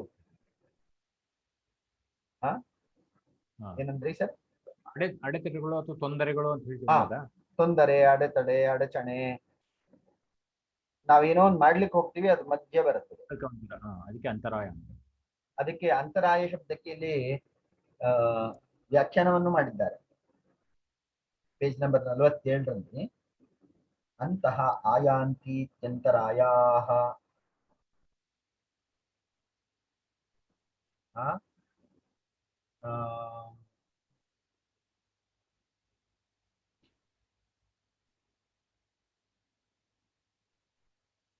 ಅಂದ್ರೆ ವಿಘ್ನ ಅಂತ ಕೊಟ್ಟಿದ್ದಾರೆ ಇಲ್ಲಿ. ವಿಘ್ನಗಳು, ವಿಘ್ನಗಳು. ವಿಘ್ನೋಂತರಾಯ ಪ್ರತ್ಯೂಹ. ಪೇಜ್ ನಂಬರ್ 48 ಮುಂದಿನ ಸೂತ್ರದಲ್ಲಿ ಅಂತರಾಯ ಶಬ್ದವೇ ಇದೆ. ಅದಕ್ಕೆ ಅಂತರಂ ವ್ಯವಧಾನಂ ಏತಿ ಇತಿ ಅಂತರಾಯ ವಿಘ್ನಃ ಇತ್ಯಮರಃ. ಅಮರಕೋಶದಲ್ಲಿ ವಿಘ್ನಃ ವಿಘ್ನೋಂತರಾಯ ಪ್ರತ್ಯೂಹ ಸ್ಯಾದುಪಘ್ನೋಂತಿಕಾಶ್ರಯೇ ಅನ್ನುವಂತೆ ವಾಕ್ಯ ಇದೆ. ವಿಘ್ನಃ, ಅಂತರಾಯ, ಪ್ರತ್ಯೂಹ, ಈ 3 ಶಬ್ದ ಇದೆ ಇಲ್ಲಿ. ಮುಂದೆ ವಿಘ್ನಾಂತರಾಯಗಳು, ಅವುಗಳ 9 ವರ್ಣನೆಯನ್ನ ಮುಂದಿನ ಸೂತ್ರದಲ್ಲಿ ಹೇಳ್ತಾ ಇದ್ದಾರೆ. ಈ ಸೂತ್ರದಲ್ಲಿ ಈಶ್ವರನನ್ನ ಯಾರು ಪ್ರಣಿಧಾನ ಹೊಂದುತ್ತಾರೋ, ಪ್ರಣಿಧಾನ ಅಂದ್ರೆ ಶರಣಾಗತಿ ಅಂತ ಅರ್ಥ. ಪ್ರಪತ್ತಿ, ಪ್ರಣಿಧಾನ 2 ಶಬ್ದಗಳು ಶರಣಾಗತಿ ಅನ್ನುವಂತಹ ಅರ್ಥವನ್ನೇ ಹೇಳುತ್ತೆ. ಸಾಮಾನ್ಯವಾಗಿ ಮನಸ್ಸು ಶರಣಾಗತಿಗೆ ಒಪ್ಪುವುದಿಲ್ಲ. ಅಹಂಕಾರವು ಶರಣಾಗತಿಯನ್ನ ಎಂದಿಗೂ ಸಹಿಸೋದಿಲ್ಲ. ಅದು ತನ್ನ ಅಸ್ಮಿತೆಯನ್ನ ಉಳಿಸ್ಕೊಳ್ತಾ ಇರುತ್ತೆ ಯಾವಾಗಲೂ. ಈ ಶರಣಾಗತಿ ಅನ್ನುವಂಥದ್ದು ಅಹಂಕಾರವನ್ನ ಮೀರುವಂತಹ ಸ್ಥಿತಿ. ಇಂತಹ ಸ್ಥಿತಿಯನ್ನ ಪಡೆದಂತಹ ಯೋಗಿಯು ವ್ಯಾಧಿಸ್ತ್ಯಾನ ಸಂಶಯ ಪ್ರಮಾದಾಲಸ್ಯ ವಿರತಿ ಭ್ರಾಂತಿ ದರ್ಶನ ಅಲಬ್ಧ ಮೌವಿಕತ್ವ ಅನವಸ್ಥಿತ ಎಂಬಂತಹ 9 ಅಂತರಾಯಗಳನ್ನು ದಾಟಿ ಹೋಗ್ತಾನೆ ಅನ್ನುವಂಥ ಮಾತು ಇಲ್ಲಿ ಬಂದಿದೆ ನೋಡಿ. ಯೇ ತಾವತ್ ಅಂತರಾಯಾಃ ವ್ಯಾಧಿ ಪ್ರಭೃತಯಃ ತೇ ತಾವತ್ ಈಶ್ವರ ಪ್ರಣಿಧಾನಾತ್ ನ ಭವಂತಿ. ಈಶ್ವರ ಪ್ರಣಿಧಾನದಿಂದ ಈ ಅಂತರಾಯಗಳೆಲ್ಲವೂ ಕೂಡ ಮಾಯವಾಗ್ತವೆ. ಸ್ವರೂಪ ದರ್ಶನಂ ಅಪಿ ಅಸ್ಯ ಭವತಿ. ಈ ಅಂತರಾಯಗಳು ಮಾಯವಾಗುವುದಲ್ಲದೆ ಸ್ವಸ್ವರೂಪ ದರ್ಶನ, ತನ್ನ ಅಂತರಾತ್ಮದ ದರ್ಶನವೂ ಆಗ್ತಾ ಇರುತ್ತೆ. ಒಂದು ಕಡೆ ಅಂತರಾಯಗಳು ಅಳಿಸಿ ಹೋಗ್ತವೆ, ಅಂತರಾತ್ಮನ ದರ್ಶನವಾಗ್ತದೆ. ಈ ಎರಡೂ ಲಾಭ ಆಗತ್ತೆ ಆ 2 ಕೆಲಸಗಳಿಂದ. ಯಾವ 2 ಕೆಲಸಗಳಿಂದ? ಪ್ರಣವ ಜಪ ಮತ್ತು ತದರ್ಥ ಭಾವನ. ಈಶ್ವರ ಧ್ಯಾನ ಮತ್ತು ಪ್ರಣವ ಜಪ ಎಂಬ ಈ 2 ಕೆಲಸಗಳ ಪರಿಣಾಮದಿಂದ ಯೋಗ ಅಂತರಾಯಗಳು, ಯೋಗ ಮಲಗಳು, ಚಿತ್ತ ವಿಕ್ಷೇಪಗಳು ಅಂತ ಏನು ಕರೀತಾರೆ, ವ್ಯಾಧಿಸ್ಥಾನ ಮುಂತಾದವುಗಳು, ಅವುಗಳು ಈ ಅಂತರಾಯಗಳ ನಾಶವಾಗುತ್ತೆ ಮತ್ತು ಅಂತರಾತ್ಮನ ದರ್ಶನವಾಗುತ್ತೆ. ಇವೆರಡು ಪ್ರಾಪ್ಯ ಮತ್ತು ಪ್ರಾಪಕಗಳು. ಪ್ರಾಪ್ಯ ಕಹ ಪ್ರಾಪ್ಯಂ ಕಿಂ ಅಂತರಾತ್ಮ ದರ್ಶನಂ ಅಂತರಾಯಾಭಾವ. ಪ್ರಾಪಕಃ ಕಹ ಈಶ್ವರ ಪ್ರಣಿಧಾನಂ ಪ್ರಣವ ಜಪ ಚ. ಪ್ರಣವ ಜಪ ಮತ್ತು ಈಶ್ವರ ಪ್ರಣಿಧಾನ ಎಂಬ 2 ಸಾಧನಗಳ ಮೂಲಕ ಅಂತರಂಗದಲ್ಲಿರುವಂತಹ ಆತ್ಮನ ದರ್ಶನವಾಗ್ತದೆ ಮತ್ತು ಅಂತರಾಯಗಳು ಅಳಿಸಿ ಹೋಗ್ತವೆ ಅಂತ ಹೇಳಿ ಈ 2 ಪ್ರಯೋಜನವನ್ನ ಹೇಳ್ತಾ ಇದ್ದಾರೆ. ಯಥಾ ಏವ ಈಶ್ವರಃ ಪುರುಷಃ ಶುದ್ಧಃ ಪ್ರಸನ್ನಃ ಕೇವಲಃ ಅನುಪಸರ್ಗಃ ಅಯಮಪಿ ಬುದ್ಧೇಃ ಪ್ರತಿಸಂವೇದೀಯಃ ಪುರುಷಃ ಇತ್ಯೇವ ಅವಗಚ್ಚತಿ. ಹೇಗೆ ಅಂದ್ರೆ, ಯಥಾ ಏವ ಈಶ್ವರಃ ಪುರುಷಃ ಶುದ್ಧಃ ಪ್ರಸನ್ನಃ ಕೇವಲಃ ಅನುಪಸರ್ಗಃ. ಪುರುಷ ವಿಶೇಷ ಅಂತ ಹಿಂದೆ ಹೇಳಿದ್ರಲ್ಲ, ಪುರುಷ ವಿಶೇಷನಲ್ಲಿ ಇರಬಹುದಾದಂತಹ ನಿತ್ಯ ಶುದ್ಧ ಬುದ್ಧ ಮುಕ್ತ ಸ್ವಭಾವತ್ವಂ. ಈ ಶಬ್ದವನ್ನ ಶಂಕರಾಚಾರ್ಯರು ಭಾಷ್ಯದಲ್ಲಿ ಬಳಸಿದ್ದಾರೆ. ನಿತ್ಯ ಶುದ್ಧ ಬುದ್ಧ ಮುಕ್ತ ಸ್ವಭಾವ ಸರ್ವೇಶ್ವರ, ಈ ಶಬ್ದಗಳನ್ನು ಬಳಸಿದ್ದಾರೆ. ಸರ್ವವ್ಯಾಪಿ ಚೈತನ್ಯ ಶಕ್ತಿ ಏನಿದೆಯೋ ಅದು ನಿತ್ಯ ಶುದ್ಧ ಬುದ್ಧ ಮುಕ್ತ ಸ್ವಭಾವ.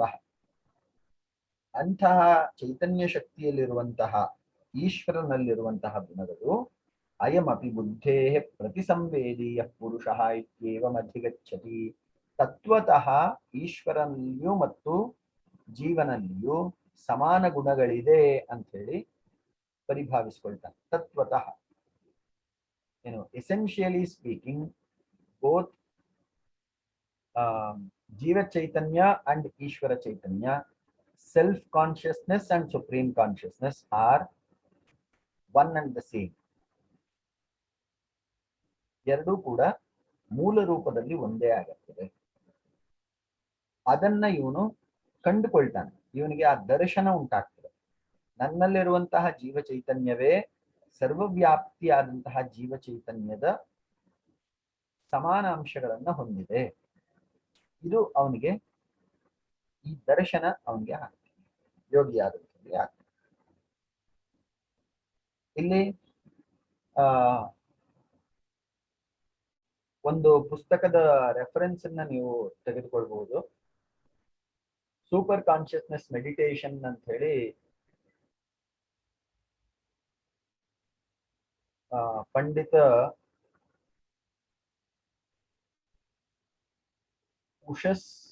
ಉಷಸ್ರ ಸಹಸ್ರ ಬುದ್ಧೆ ಆರ್ಯ ಅನ್ನುವರು ಪುಸ್ತಕ ಬರೆದಿದ್ದಾರೆ.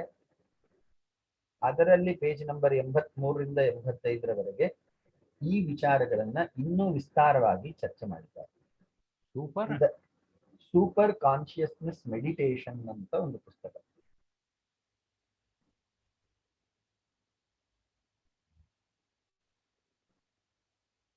ಉಷರ ಬುದ್ಧ ಆರ್ಯ, ಪಂಡಿತ ಉಷರ ಬುದ್ಧ ಆರ್ಯ.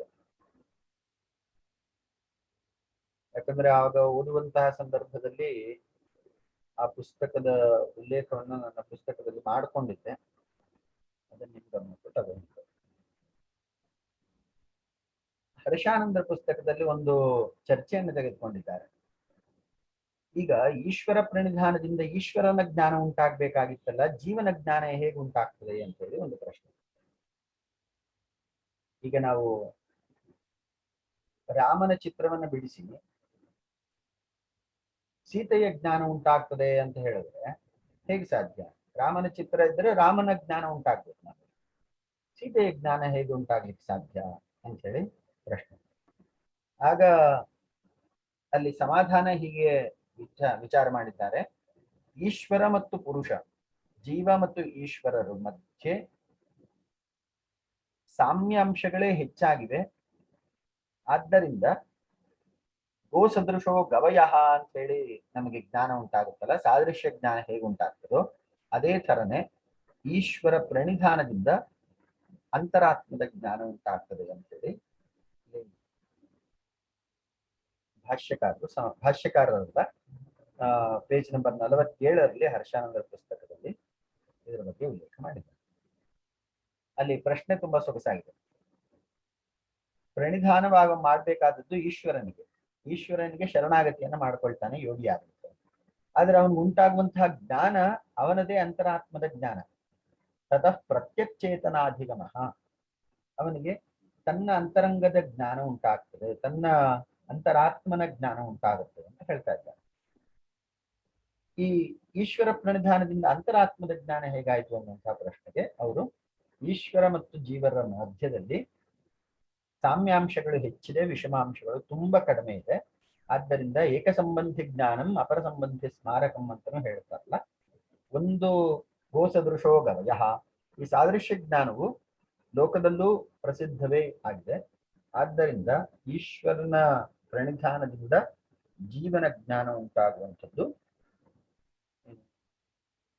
ಯುಕ್ತಿ ಸಮ್ಮತವೇ ಸರಿ, ಅದು ಯುಕ್ತಿಯುಕ್ತವೇ ಆಗಿದೆ ಅಂತ ಹೇಳಿ ಅಲ್ಲಿ ಪ್ರಶ್ನೆಗೆ ಸಮಾಧಾನ ಹೇಳ್ತಾರೆ. ಇನ್ನು ಮುಂದೆ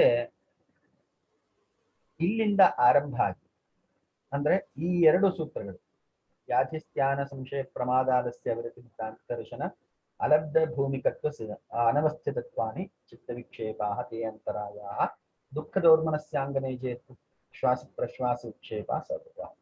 ಈ ಎರಡು ಸೂತ್ರಗಳು ಕೂಡ ಯೋಗ ಮಲಗಳು ಅಥವಾ ಯೋಗ ಅಂತರಾಯಗಳು, ಯೋಗ ಪ್ರತಿಪಕ್ಷಗಳು, ಚಿತ್ತ ವಿಕ್ಷೇಪಗಳು ಇವುಗಳನ್ನ ಹೇಳುತ್ತೆ. ಎಲ್ಲವೂ ಸಮಾನಾರ್ಥಕ ಪದಗಳೇ. ಯೋಗ ಮದ, ಚಿತ್ತ ವಿಕ್ಷೇಪ, ಯೋಗ ಅಂತರಾಯ, ಯೋಗ ಪ್ರತಿಪಕ್ಷ ಇವೆಲ್ಲ ಸಮಾನಾರ್ಥಕ ಪದಗಳು. ಯೋಗಿಯಾದಂಥವನಿಗೆ ಈ ಎಲ್ಲ ಸಮಸ್ಯೆಗಳು, ಸಂಕೋಲೆಗಳು ಬಂದು ಅಂಟ್ಕೊಳ್ತಾ ಇರ್ತದೆ. ಅದು ಅವನಿಗೆ ಮುಂದುವರಿಲಿಕ್ಕೆ ಬಿಡುವುದಿಲ್ಲ. ನಮಗೆ ಅಂತರಾಯ ಏನ್ ಮಾಡುತ್ತೆ? ನಾವು ಹೋಗುವಂತಹ ದಾರಿಯಲ್ಲಿ ತೊಡಕಾಗಿ ಬಂದು ನಿಂತ್ಕೊಳ್ತದೆ. ಅದೇ ರೀತಿ ಇವನಿಗೆ ಈ 9 + 5 14 ತೊಡಕುಗಳು ಬಂದು ಅವನನ್ನ ಸಿದ್ಧಿಯೆಡೆಗೆ ಹೋಗದಂತೆ ಅವರೋಧವನ್ನ ಒಡ್ತಾ ಇರುತ್ತೆ ಅವನಿಗೆ. ಯಾವ್ಯಾವುದು? ಅಥಕೆ ಅಂತರಾಯಾಹ ಯೇ ಚಿತ್ತಸ್ಯ ವಿಕ್ಷೇಪಾಹ. ಹಿಂದಿನ ಸೂತ್ರದಲ್ಲಿ ಅಂತರಾಯಾಹ ಅಂತ ಉಪಸ್ಥಾಪನೆ ಮಾಡಿದ್ದಾರೆ. ತತಃ ಪ್ರತ್ಯಕ್ಷೇತನಾಧಿಗಮಃ ಅಪಿ ಅಂತರಾಯಾಭಾವಶ್ಚ. ಅಂತರಾಯಾಭಾವವನ್ನ ಅಲ್ಲಿ ಉಲ್ಲೇಖ ಮಾಡಿದ್ದಾರೆ. ಅಥ ಕೆ ಅಂತರಾಯಾಹ ಅಂತ ಮುಂದೆ ಪ್ರಶ್ನೆಯನ್ನ ಉತ್ಥಾಪನೆ ಮಾಡಿಕೊಳ್ತಾರೆ, ಅದಕ್ಕೆ ಸಮಾಧಾನವನ್ನು ಕೊಡ್ತಾರೆ. ಈ ಚಿತ್ತಸ್ಯ ವಿಕ್ಷೇಪಾಹ, ಚಿತ್ತ ವಿಕ್ಷೇಪಗಳು ಯಾವ್ಯಾವಿದೆಯೋ ಅದನ್ನ ನಾವು ಅಂತರಾಯಗಳು ಅಂತ ಕರಿಬೇಕು. ಕೆ ಪುನಃ ತೇ ಕಿಯಂತಹವಾ, ಎಷ್ಟು ಆಗಾರೆ ಚಿತ್ತ ವಿಕ್ಷೇಪಗಳು ಅಂದ್ರೆ, ಚಿತ್ತ ವಿಕ್ಷೇಪ ಅಂದ್ರೆ ಮನಸ್ಸು ಏಕಾಗ್ರತೆಯನ್ನ ಕಾಪಾಡಿಕೊಳ್ಳಿಕ್ಕೆ ಸಾಧ್ಯ ಆಗದೆ ಇರುವಂಥದ್ದು. ಏಕಾಗ್ರತಾ ಭಂಗಜನಕ. ಏಕಾಗ್ರ ಭಂಗವನ್ನ ಉಂಟು ಮಾಡುವಂಥದ್ದು ಯಾವ್ಯಾವುದು? ವ್ಯಾಧಿ, ಧ್ಯಾನ, ಸಂಶಯ, ಪ್ರಮಾದ, ಆಲಸ್ಯ, ಅವಿರತಿ, ಭ್ರಾಂತಿ ದರ್ಶನ, ಅಲಬ್ಧ ಭೂಮಿಕತ್ವ, ಅನವಸ್ಥಿತತ್ವ. ಚಿತ್ತ ವಿಕ್ಷೇಪಾಹ ತೇ ಅಂತರಾಯಾಹ. 9 ಕಾರಣಗಳಿಂದ ಮನಸ್ಸು ಏಕಾಗ್ರತೆಯನ್ನ ಪಡೆಯಲಿಕ್ಕೆ ಅಸಮರ್ಥವಾಗ್ತದೆ. The mind fails to attain the concentration due to these 9 reasons. ಯಾವ್ಯಾವುದು ನೋಡಿ. ನವ ಅಂತರಾಯಾಹ ಚಿತ್ತಸ್ಯ ವಿಕ್ಷೇಪಾಹ. 9 ಅಂತರಾಯಗಳು. ಸಹ ಏತೇ ಚಿತ್ತವೃತ್ತಿಭಿಃ ಭವಂತಿ. ಇವುಗಳು ಚಿತ್ತವೃತ್ತಿಭಿಃ ಸಹ ಭವಂತಿ. ಚಿತ್ತವೃತ್ತಿಗಳೊಂದಿಗೆ ಇವು ಇರುತ್ತವೆ. ಮತ್ತು ಏತೇಷಾಂ ಅಭಾವೇ ನ ಭವತಿ ಪೂರ್ವೋಕ್ತಾಃ ಚಿತ್ತವೃತ್ತಯಃ. ಚಿತ್ತವೃತ್ತಿಗಳನ್ನು ಮತ್ತು ಈ ಅಂತರಾಯಗಳನ್ನ ನಾವು ಬೇರ್ಪಡಿಸಲಿಕ್ಕೆ ಸಾಧ್ಯ ಇಲ್ಲ. ಅಷ್ಟು ಅನ್ಯೋನ್ಯವಾಗಿ ಅವಿಭಕ್ತವಾಗಿ ಚಿತ್ತವೃತ್ತಿಗಳೊಂದಿಗೆ ಈ ಅಂತರಾಯಗಳು ವಾಸ ಮಾಡುತ್ತವೆ. ತತ್ರ ವ್ಯಾಧಿ ಧಾತುರಸಕರಣ ವೈಷಮ್ಯಂ. ವ್ಯಾಧಿಯ ಬಗ್ಗೆ ಆಯುರ್ವೇದವು ಮತ್ತೊಂದು ವ್ಯಾಖ್ಯಾನವನ್ನ ಕೊಟ್ಟಿದೆ. ಆಯುರ್ವೇದದಲ್ಲಿ ಸಮದೋಷ ಸಮಾಗ್ನಿಶ್ಚ ಸಮಧಾತು ಮಲಕ್ರಿಯ ಪ್ರಸನ್ನಾತ್ಮೇಂದ್ರಿಯ ಮನಃ ಸ್ವಸ್ಥ ಇತ್ಯಭಿಧೀಯತೆ. ಅವರು ಆಯುರ್ವೇದ ಶಾಸ್ತ್ರದ ಪರಿಧಿಯಲ್ಲಿ ವ್ಯಾಖ್ಯಾನವನ್ನು ಕೊಟ್ಟಿದ್ದಾರೆ. ಅಂದ್ರೆ ವಾತಪಿತ್ತ ಕಫ ಎಂಬಂತಹ 3 ದೋಷಗಳು ಮತ್ತು ಅಗ್ನಿ, ಜಠರಾಗ್ನಿ, ಸಮದೋಷ ಸಮಾಗ್ನಿಶ್ಚ ಸಮಧಾತು ಮಲಕ್ರಿಯ, ಸಪ್ತಧಾತುಗಳು ಅಂತ ಏನ್ ಕರಿತೀವಿ, ಈ ಸಪ್ತಧಾತುಕ ಶರೀರದಲ್ಲಿರುವಂತಹ 7 ಘಟಕಗಳು. ಸಮಧಾತು ಮಲಕ್ರಿಯ, ಸ್ವೇದ, ಈ ಶರೀರ ಮಲವನ್ನ ಹೊರಗೆ ಹಾಕುವಂತಹ ಎಲ್ಲ ಪ್ರಕ್ರಿಯೆಗಳು ಇವು ಸಮ ಅವಸ್ಥಿತಿಯಲ್ಲಿದ್ದಾಗ ಪ್ರಸನ್ನ ಆತ್ಮ ಇಂದ್ರಿಯ ಮನಃ, ಮನಸ್ಸು, ಚಿತ್ತ, ಇಂದ್ರಿಯ ಇವೆಲ್ಲವೂ ಕೂಡ ಪ್ರಸನ್ನವಾಗಿದ್ದಾಗ, ಪ್ರಶಾಂತವಾಗಿದ್ದಾಗ, ಸಮಸ್ಥಿತಿಯಲ್ಲಿದ್ದಾಗ ಅದನ್ನ ಸ್ವಾಸ್ಥ್ಯ ಎಂಬುದಾಗಿ ಕರೆದಿದ್ದಾರೆ. ಸ್ವಾಸ್ಥ್ಯಕ್ಕೆ ವಿರುದ್ಧವಾದಂಥದ್ದು ವ್ಯಾಧಿ ಸ್ಥಿತಿ. ಈ ವ್ಯಾಧಿ ಸ್ಥಿತಿಯಲ್ಲಿ ನೋಡಿ, ತತ್ರ ವ್ಯಾಧಿ ಧಾತು ರಸ ಕರಣ ವೈಷಮ್ಯಂ, ಅದೇ ಅರ್ಥ ಕೊಡುವಂತಹ ಶಬ್ದ ಪ್ರಯೋಗ ಆಗಿದೆ. ಧಾತು, ರಸ ಮತ್ತು ಕರಣ. ಧಾತುಗಳು 7 ಧಾತುಗಳು, ರಕ್ತ, ಮಾಂಸ, ಮಜ್ಜ, ಅಸ್ಥಿ, ಸ್ನಾಯು, ಈ 7 ಧಾತುಗಳು. ಧಾತು ಕರ್ಣ, ತ್ರಿಕರ್ಣಗಳು, ಕಾಯ, ವಾಕ್ ಮತ್ತು ಮನಃ, 3 ಕರ್ಣಗಳು. ಧಾತು, ಕರಣ, ರಸ, ವೈಷಮ್ಯ. ರಸಗಳು ಇಲ್ಲಿ ಒಟ್ಟು ಷಡ್ರಸಗಳು ಜೀವ ಅಂದ್ರೆ ಇಲ್ಲಿ ಮುಖದಲ್ಲಿ ಇರುವಂತಹ 6 ರಸಗಳ ಈ ವೈಷಮ್ಯವನ್ನ ಇಲ್ಲಿ ಹೇಳ್ತಾ ಇದ್ದಾರೆ. ಸಮಸ್ಥಿತಿಯನ್ನ ದಾಟಿದಾಗ, ವಿಷಮ ಸ್ಥಿತಿಯನ್ನ ತಲುಪಿದಾಗ ಅದನ್ನ ನಾವು ವ್ಯಾಧಿ ಅಂತ ಕರೀತೇವೆ. ಮುಂದಿನ ಧ್ಯಾನದ ಬಗ್ಗೆ, ವ್ಯಾಧಿಯ ಬಗ್ಗೆ ಇಲ್ಲಿ ಪೇಜ್ ನಂಬರ್ 48ರಲ್ಲಿ ಮತ್ತೊಂದು ಗೀತಾ ಉಕ್ತಿಯನ್ನೇ ಉಲ್ಲೇಖ ಮಾಡಿದ್ದಾರೆ. ನಾತ್ಯಶ್ನತಸ್ತು ಯೋಗೋಸ್ತಿ ನ ಚೈಕಾಂತಮನಶ್ನತಃ ನ ಚಾತಿ ಸ್ವಪ್ನಶೀಲಸ್ಯ ಜಾಗ್ರತೋ ನೈವ ಚಾರ್ಜುನ ಯುಕ್ತಾಹಾರ ವಿಹಾರಸ್ಯ ಯುಕ್ತಚೇಷ್ಟಸ್ಯ ಕರ್ಮಸು ಯುಕ್ತ ಸ್ವಪ್ನಾವಬೋಧಸ್ಯ ಯೋಗೋ ಭವತಿ ದುಃಖಃ. ಧ್ಯಾನಯೋಗ 6ನೇ ಅಧ್ಯಾಯದಲ್ಲಿ ಅತಿ ಹೆಚ್ಚಾಗಿ ನಿದ್ದೆ ಮಾಡುವವನು ಅಥವಾ ಊಟ ಮಾಡುವವನು, ನ ಅತ್ಯಶ್ನತಸ್ತು ಯೋಗೋಸ್ತಿ ನ ಚೈಕಾಂತಮನಶ್ನತಃ, ಊಟ ಸಂಪೂರ್ಣವಾಗಿ ಬಿಟ್ಟಿರುವವನು, ಅತಿಯಾಗಿ ಊಟ ಮಾಡುವವನು ಇಲ್ಲ ಊಟವನ್ನೇ ಬಿಟ್ಟಿರುವವನು, ಅತಿಯಾಗಿ ನಿದ್ರಿಸುವವನು ಇಲ್ಲ ನಿದ್ರಿಸದೇ ಇರುವವನು. ಹೀಗೆ ಯಾರು ಅತಿಯಾಗಿ ವಿಷಯ ಸೇವನೆಯನ್ನು ಮತ್ತು ವಿಷಯ ತ್ಯಾಗವನ್ನು ಮಾಡ್ತಾರೋ ಅವರಿಗೆ ಯೋಗ ಸಿದ್ಧಿ ಆಗುವುದಿಲ್ಲ. ಇದೇ ಶ್ಲೋಕದ ಭಾವವನ್ನ ಒಂದು ಕಡೆ ನಕಾರಾತ್ಮಕವಾಗಿ ಹೇಳುತ್ತಾ ಮತ್ತೊಂದು ಕಡೆ ಸಕಾರಾತ್ಮಕವಾಗಿಯೂ ಹೇಳಿರೋದ್ರಿಂದ ಅದರಲ್ಲಿ ತಾತ್ಪರ್ಯ ಹೆಚ್ಚಿದೆ ಅಂತ ಹೇಳಿ ನಾವು ಗಮನಿಸಬೇಕು. ನೋಡಿ, ನಾತ್ಯಶ್ನತಸ್ತು ಯೋಗೋಸ್ತಿ ಅನ್ನುವಂತಹ ವಿಚಾರವೇ ಮತ್ತೆ ಇಮಿಡಿಯೇಟ್ ಆಗಿ ಯುಕ್ತಾಹಾರ ವಿಹಾರಸ್ಯ ಯುಕ್ತಚೇಷ್ಟಸ್ಯ ಕರ್ಮಸು, ಯುಕ್ತ ಆಹಾರ ವಿಹಾರಸ್ಯ ನಾತ್ಯಶ್ನತಸ್ತು ಯೋಗೋಸ್ತಿ ನ ಚೈಕಾಂತಮಶ್ನತಃ. ಈ ಎರಡೂ ಏನು ನಿಷೇಧ ಮುಖವಾಗಿ ಹೇಳಿರುವಂತಹ ವಿಚಾರವನ್ನೇ ವಿಧಿಮುಖವಾಗಿ ಮತ್ತೆ ಹೇಳ್ತಾ ಇದ್ದಾರೆ. ಆಗ ಅಲ್ಲಿ ತಾತ್ಪರ್ಯ ಹೆಚ್ಚಿದೆ ಅಂತೇಳಿ ನಾವು ಗ್ರಹಿಸ್ತೇವೆ. ಹೀಗಿದ್ದಾಗ ಯುಕ್ತಾಹಾರ ವಿಹಾರಸ್ಯ ಯುಕ್ತ ಚೇಷ್ಟಸ್ಯ ಕರ್ಮಸು, ಈ ಸಮತ್ವವನ್ನ ಯಾರು ಕಾಯ್ದುಕೊಳ್ತಾರೋ ಅಂಥವರಿಗೆ ಯುಕ್ತ ಸ್ವಪ್ನ ಅವಬೋಧಸ್ಯ, ಸರಿಯಾದಂತಹ ನಿದ್ರೆ, ಸರಿಯಾದಂತಹ ಜಾಗೃತ ಅವಸ್ಥೆ ಮತ್ತು ಎಲ್ಲದರಲ್ಲೂ ಮಿತಿಯನ್ನ ಮೀರದಂತಹ ಒಂದು ಚೌಕಟ್ಟು, ಈ ರೀತಿ ನಿಯಮಬದ್ಧ ಜೀವನವನ್ನ ನಡೆಸುವವನಿಗೆ, ಯೋಗಿಗೆ ನಚೈಕಾ ಯುಕ್ತಾಹಾರ ವಿಹಾರಸ್ಯ ಯುಕ್ತಚೇಷ್ಟಸ್ಯ ಕರ್ಮಸು ಯುಕ್ತ ಸ್ವಪ್ನ ಅವಬೋಧಸ್ಯ ಯೋಗೋ ಭವತಿ ದುಃಖ, ಅವನಿಗೆ ಯೋಗ ಸಿದ್ಧಿ ಉಂಟಾಗ್ತದೆ ಅಂತ 6ನೇ ಅಧ್ಯಾಯದಲ್ಲಿ 16, 17ನೇ ಶ್ಲೋಕ 2 ಶ್ಲೋಕದಲ್ಲಿ ಹೇಳ್ತಾರೆ. ಸೊ ವ್ಯಾಧಿ ಅನ್ನುವಂಥದ್ದು ಪ್ರಮುಖವಾದಂತಹ ಒಂದು ಅಡಚಣೆ ಸಾಧಕನಿಗೆ. ಶಾರೀರಿಕ ವ್ಯಾಧಿ ಆಗ್ಬೋದು. ಇಲ್ಲಿ ವ್ಯಾಧಿ ಅನ್ನುವಂತಹ ಶಬ್ದವನ್ನ ಶಾರೀರಿಕವಾಗಿ ಪ್ರಯೋಗ ಮಾಡ್ತಾರೆ. ಆಧಿ ಅನ್ನುವಂತಹ ಶಬ್ದವನ್ನ ಮಾನಸಿಕವಾದಂತಹ ರೋಗಗಳಿಗೆ ಪ್ರಯೋಗ ಮಾಡಿದ್ದಾರೆ. ಆಧಿ ವ್ಯಾಧಿ. ಮತ್ತು 3ನೆಯ ತರವಾದಂತಹ ರೋಗ ಆಧಿಜ ವ್ಯಾಧಿ. 4ನೇದು ವ್ಯಾಧಿಜ ಆದಿ. ಮಾನಸಿಕ ರೋಗವು ಶರೀರದ ಮೇಲೆ ಪರಿಣಾಮ ಬಿದ್ದು ಶರೀರವು ರೋಗಗ್ರಸ್ತವಾಗುವಂಥದ್ದು. ಇದು ಆಧಿಜ ವ್ಯಾಧಿ. ಈಗಿನ ಕಾಲದಲ್ಲಿ ಸ್ಟ್ರೆಸ್ ರಿಲೇಟೆಡ್ ಡಿಸಾರ್ಡರ್ಸ್ ಅಂತ ಕರೀತಾರಲ್ಲ, ಮಾನಸಿಕವಾಗಿ ಸ್ಟ್ರೆಸ್ ಉಂಟಾಗಿರ್ತದೆ. ಆ ಸ್ಟ್ರೆಸ್ ನ ಪರಿಣಾಮವಾಗಿ ಶರೀರದಲ್ಲೂ ಕೂಡ ರೋಗಗಳು ಕಂಡು ಬರ್ತವೆ. ಆದಿಯಿಂದ ಹುಟ್ಟಿದಂತಹ ವ್ಯಾಧಿಗಳು. ಕೆಲವೊಂದು ವ್ಯಾಧಿಯಿಂದ ಆದಿಯೂ ಉಂಟಾಗ್ತದೆ. ಶಾರೀರಿಕ ಅಸ್ವಸ್ಥತೆಯಿಂದ ಅದು ಮಾನಸಿಕ ಅಸ್ವಸ್ಥತೆಯನ್ನು ತಂದುಕೊಡುತ್ತೆ ಕೆಲವೊಂದು ಸಂದರ್ಭ. ಈ ರೀತಿ 4 ಪ್ರಕಾರವಾದಂತಹ ರೋಗಗಳನ್ನ ಆಯುರ್ವೇದ ಶಾಸ್ತ್ರದಲ್ಲಿ ಉಲ್ಲೇಖ ಮಾಡಿರ್ತಾರೆ. ಸರಿ,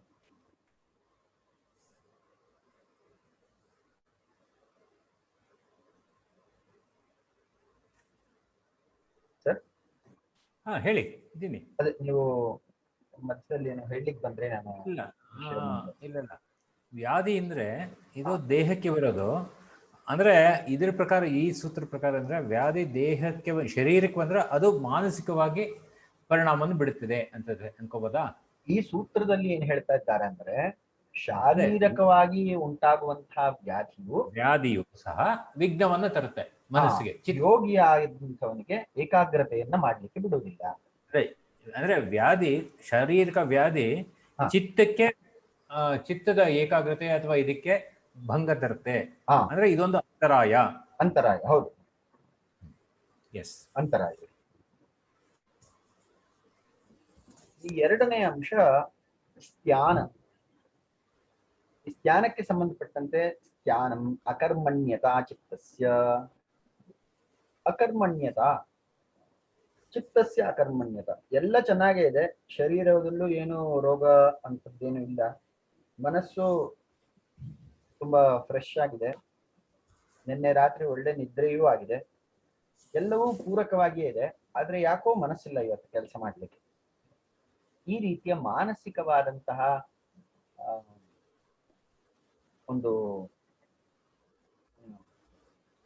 ಕಾರ್ಯನಿವೃತ್ತಿ, ಕಾರ್ಯದಲ್ಲಿ ಅಪ್ರವೃತ್ತಿ ಇರ್ತದಲ್ಲ, ಕೆಲಸ ಮಾಡ್ಲಿಕ್ಕೆ ಮನಸ್ಸಿಲ್ಲದೆ ಇರುವಂಥದ್ದು, ಇದನ್ನ ಸ್ಥಾನ ಎಂಬುದಾಗಿ ಹೇಳ್ತಾರೆ. ನೋಡಿ, ಸ್ಥಾನಂ ಅಕರ್ಮಣ್ಯತಾ ಚಿತ್ತಸ್ಯ, ಮನಸ್ಸು ಕೆಲಸ ಮಾಡ್ಲಿಕ್ಕೆ ಪ್ರವೃತ್ತಿಯನ್ನ ಹೊಂದದೇ ಇರುವಂಥದ್ದು. ಯಾವುದೋ ಒಂದು ಕಾರಣ ಅಥವಾ ಕಾರಣ ಇಲ್ಲದೇನೆ ಯಾಕೋ ಇವತ್ತು ಮನಸ್ಸಿಲ್ಲ, ಯಾಕೆ ಅಂದ್ರೆ ಗೊತ್ತಿಲ್ಲ. ಮನಸ್ಸು ಒಂದು ತನಗೆ ಅರಿವಿಲ್ಲದಂತೆ ಅವ್ಯಕ್ತವಾದಂತಹ ಒಂದು ಕಾರಣದಿಂದ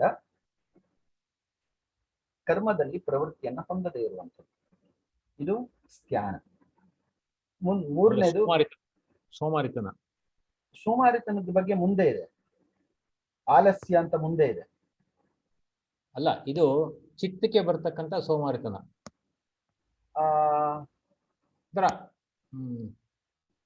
ಇಲ್ಲ, ಅಲ್ಲಿ ನೋಡಿ ಪೇಜ್ ನಂಬರ್ 49ರಲ್ಲಿ ಆಲಸ್ಯ ಶರೀರ ಮತ್ತು ಚಿತ್ತದ ಗುರುತ್ವ ಅಥವಾ ಭಾರ ಅಂತ ಹೇಳಿ ಆಲಸ್ಯದ ಅಂದ್ರೆ ಇಲ್ಲೂ ಕೊಡುವಾಗ ಹರ್ಷ ಅಂದ್ರು 49 ಮೇಲ್ಗಡೆ ಕೊಟ್ಟಿದ್ದಾರೆ ನೋಡಿ. ಅಂದ್ರೆ ಚಿತ್ತಕ್ಕೆ ಬರುವ ಸೋಮಾರಿತನ. ಸೋಮಾರಿತನ ಅಂದ್ರೆ ಇಲ್ಲಿ ಆತರ ಆಲಸ್ಯ ತರ ಅಲ್ಲ. ಆಲಸ್ಯಕ್ಕೂ ಇದಕ್ಕೂ ಬೇರೆ. ಆಲಸ್ಯ ಅಂದ್ರೆ ನಾವು ಸೋಮಾರಿತನ ಅನ್ನುವಂತಹ ಅರ್ಥದಲ್ಲಿ ಬೆಳೆಸ್ತೇವೆ. ಆಲಸ್ಯ ಅಂದ್ರೆ ಯಾಕೋ ಆಲಸ್ಯ ಕೂತಿದ್ಯಾ, ಯಾಕೆ ಸೋಮಾರಿಯಾಗಿ ಕೂತಿದ್ಯಾ ಅಂತ ಹೇಳಿ ನಾವು ಪ್ರಯೋಗ ಮಾಡ್ತೇವೆ. ಇಲ್ಲಿ ಕರ್ಮ ಪ್ರವೃತ್ತಿಯಲ್ಲಿ ಇಚ್ಛೆ ಇಲ್ಲದೆ ಇರುವಂಥದ್ದು.